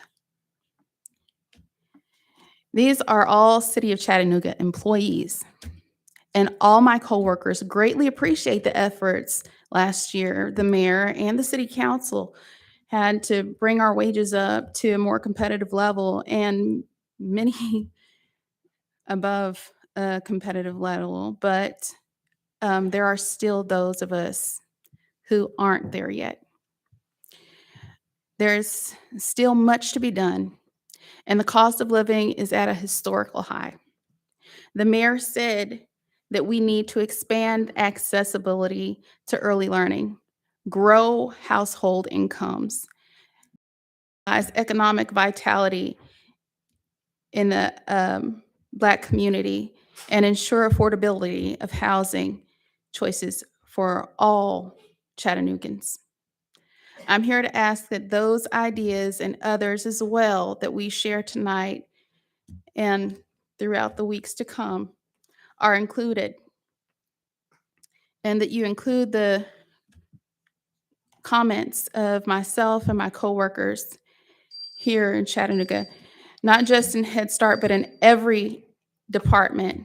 We too are a part of Chattanooga, one Chattanooga. Thank you, ma'am. Thank you. Evening, sir. Hello, Josh Capellish here. I'm an advocate for the unsheltered citizens here in Chattanooga. I think some people are trying to address is the possibility of becoming homeless, and that definition by law and in other ways can vary. Based on your geographical location, the size of your house, and zoning. Particularly, everyone's looking at long-term development, but in the short-term, rapid response. We have to look at approving and/or creating zoning that applies to housing that is smaller and more applicable for people who don't have money or time. Okay, so age is a thing; it happens. We all get old. I've been injured in a car wreck through no fault of my own. I know what it felt like to feel 90 years old. I used to rate my pain and how old I felt. I feel pretty good today, despite nagging ailments of anyone's personal body. But basically, we've got to do stuff now. And, on December 13th, when I built the first tiny house in 6 hours for $50 and made this meeting, I came here with the hope that by proving that, that people would be on board for that and be excited. So after building 10 more, 11 total homes, we've helped, over 20 some people during the coldest time of the year. They're surviving, but I got a letter from the city attorney saying I can't even go over there to check on my friends. So like Tuesday, I come down here to check on my friends, see how they're doing, make a little speech, and go down there to serve the Lord in my community. And I can't even do that. So if this is America, right? America, the land of the free, home of the brave, the pursuit of happiness, liberty, and justice. Yeah, this is the volunteer state, Tennessee, correct? And known as the Bible Belt. You put all that together. Why aren't there more people out there? Okay. Why am I not the only one, by the way? I'm just one dude. Okay. I had created a nonprofit company, a legitimate nonprofit company, sent the paperwork off to the state in January. Still haven't heard anything back. That's the state. Okay. So I can't even legally apply for the RFP that I've downloaded and submitted and all that sort of stuff. So we have to look at bureaucracy in terms of how long it takes to approve housing. 63 unit for elderly folks, 55 and older, that comes out to $254,000 per person. And we're getting grant money for that. Why can't we approve that? Hey, not in my backyard, or yes, in my backyard. I got a book from someone who really cares about what's important in life, and thank you. But yes, in my backyard. This is our country. This is our land. Okay, we kicked out the Indians a long time ago, and I'm sure there were people before that. But we've got to find a way to work together. Okay, this is America. There's more people dying here in Chattanooga than in Afghanistan now. You know what I'm saying? As far as Americans, right? How can we let that happen? How can we let people suffer out in the streets? How can we say no to something when a church gets together with a company who hopefully can make a profit and pay their bills? We all got bills to pay. It's called profit. Let's work together. Work with me, hopefully, anybody really, but let's stop putting up roadblocks. Approve some zoning that includes tiny houses and low-income housing. Thank you. Bye. Good evening. Good evening. How y'all doing? My name is Sharon Pryor. I've been with the city of Chattanooga almost 26 years. I'm in community development. And I want to give the mayor a round of applause. I really do, because he's done something no other mayor has done. He put his employees first. That's the first thing he did when he gave us that raise. But in that same process, I want to know, how is it I can be here almost 26 years and somebody's been here 15 years making the same thing as me? Can y'all explain that to me? I know you probably can't right now, but that's just part of what I'm talking about. The pay plan needs to be fixed. If you don't know it, I'm here to tell you, it needs to be fixed, because I feel like after 26 years of service, and somebody's been here 15 years, what I've given, they can't. But all I'm here to say is when y'all look over the budget, please put in, implement, and think about the pay plan. Mayor Kelly started something, and I just want him to finish it. That's all I have to say. And I really appreciate you, and I'll get your plate to you, baby.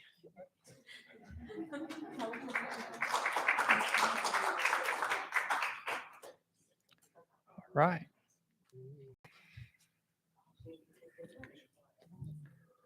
Good evening, sir.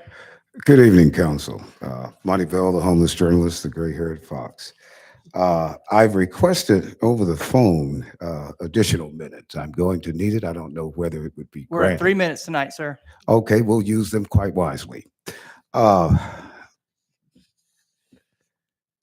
Du Bois was one of my favorite writers. He talked about double consciousness, trying to be two things in one body, which is impossible. In 2013, we had a city council representative, I don't want to point him out to my right, that you all gave a tremendous amount of time to. In fact, you gave him so much time because he was the first homosexual city council representative to go public. We camped outside of the city council, and then I'd moved my encampment up to the court grounds. It was owned as occupied. It was there that I found a statue by a man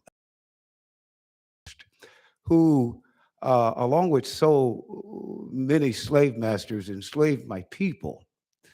That's on the Hamilton County Court grounds. And it does appear that my 3 minutes are going quite rapidly.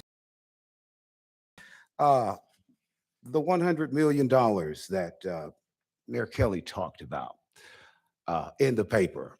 I read recently that $125 million has been denied to help people obtain affordable housing. What is affordable housing?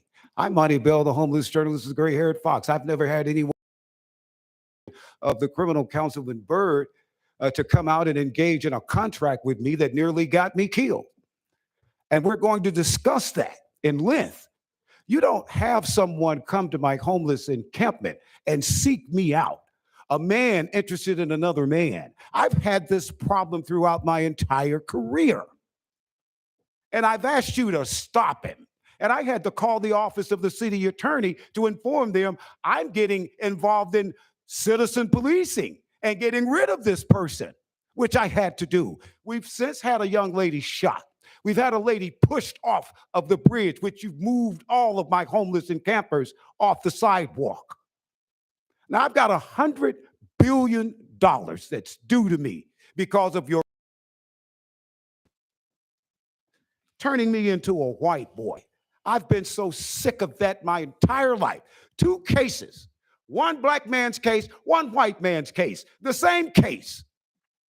And you refuse to give me the media attention. Jerry Summers, how can he be the same attorney for the city and the county? We're not bipartisan here. Democrats and Republicans don't get along. When I ran for the office of the mayor, the Democratic Party told me that we were bipartisan. Thank you, Mr. Bell.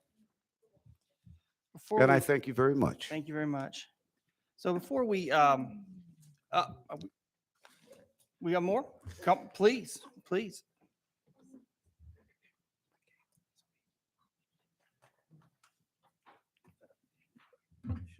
Yes, To the councilman, been here before.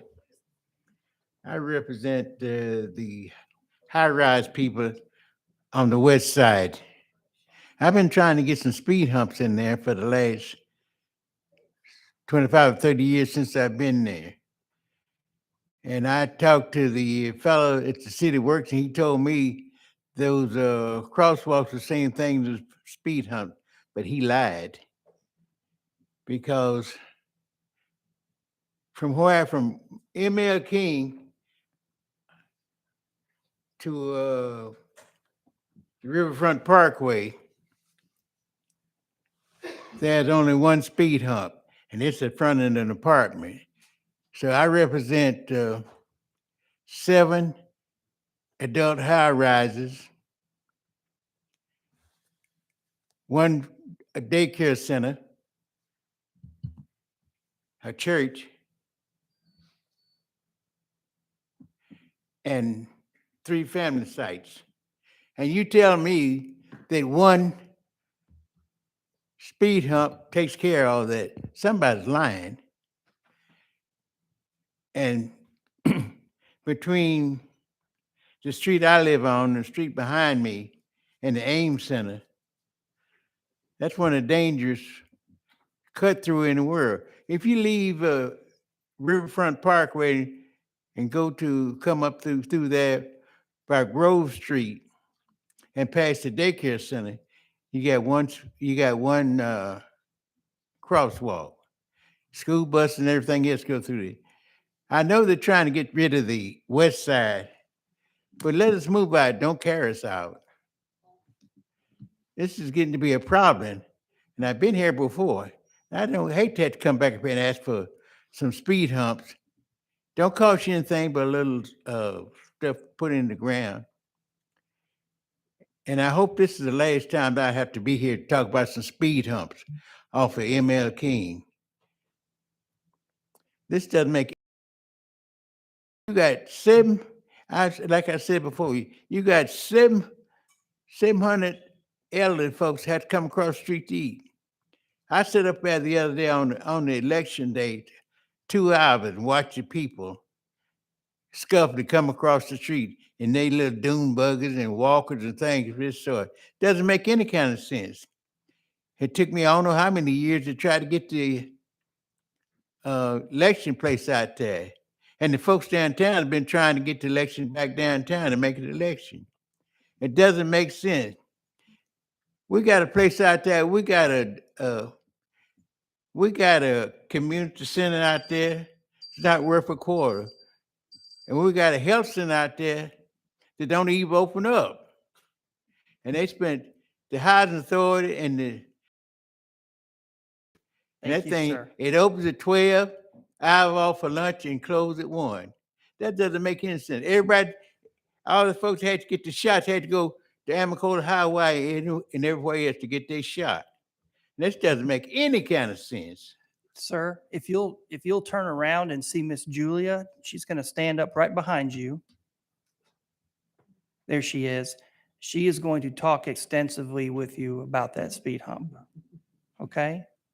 We thank you so much. I appreciate that. Yes, sir. Thanks Thanks for the time. I appreciate you. Thank you, sir.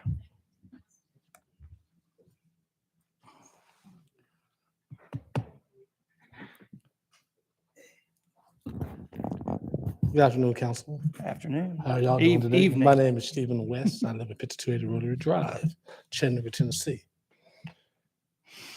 I'm here about the pay plan too.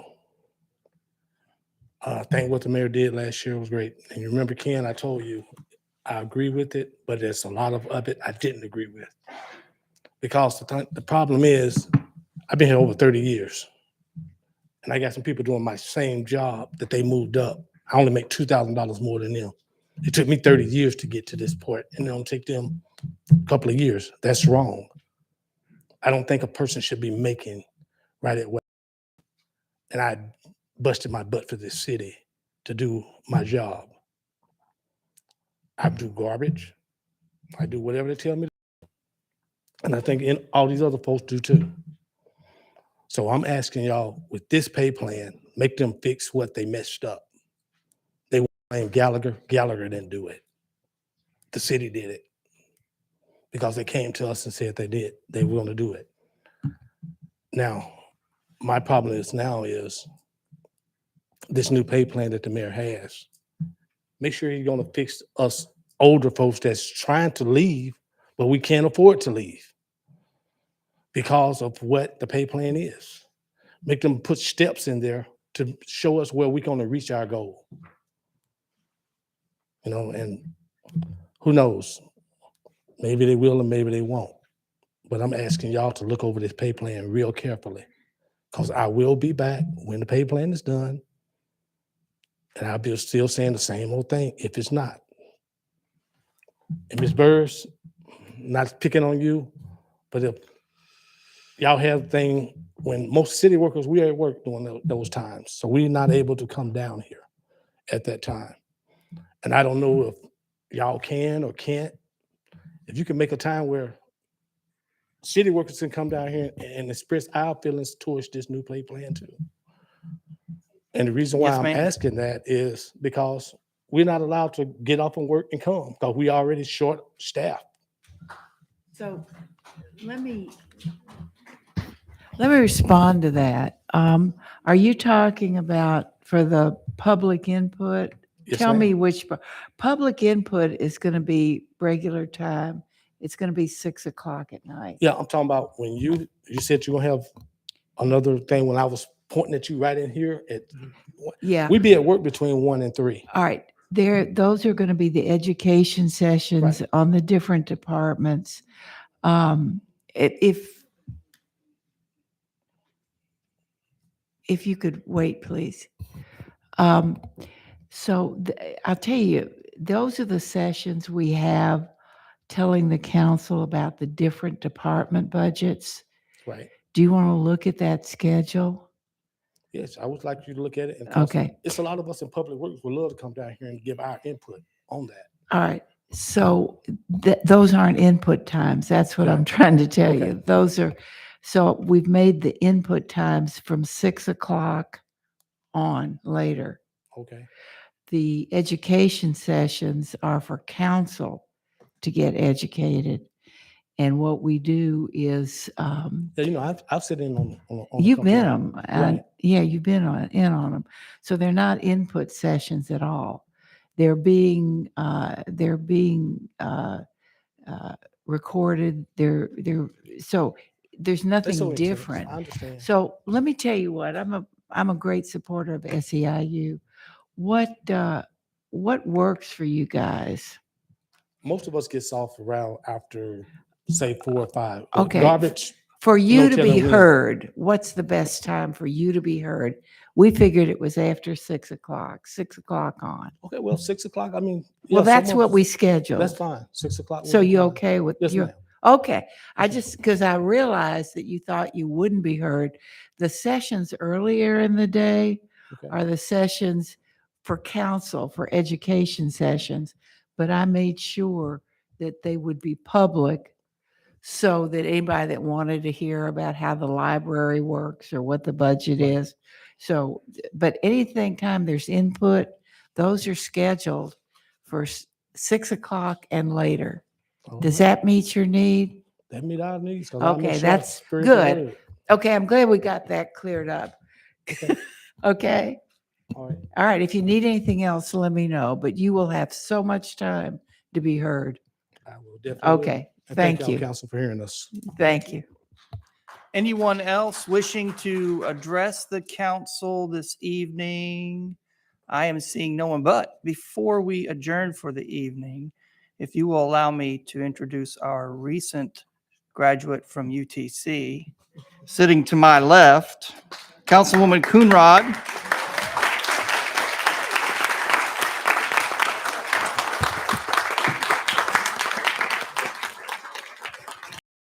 A Bachelor of Science in Sociology and share the same alma mater. Fantastic. Woman. All right, seeing no other persons wishing to address the council, I will entertain a motion to adjourn. We are adjourned.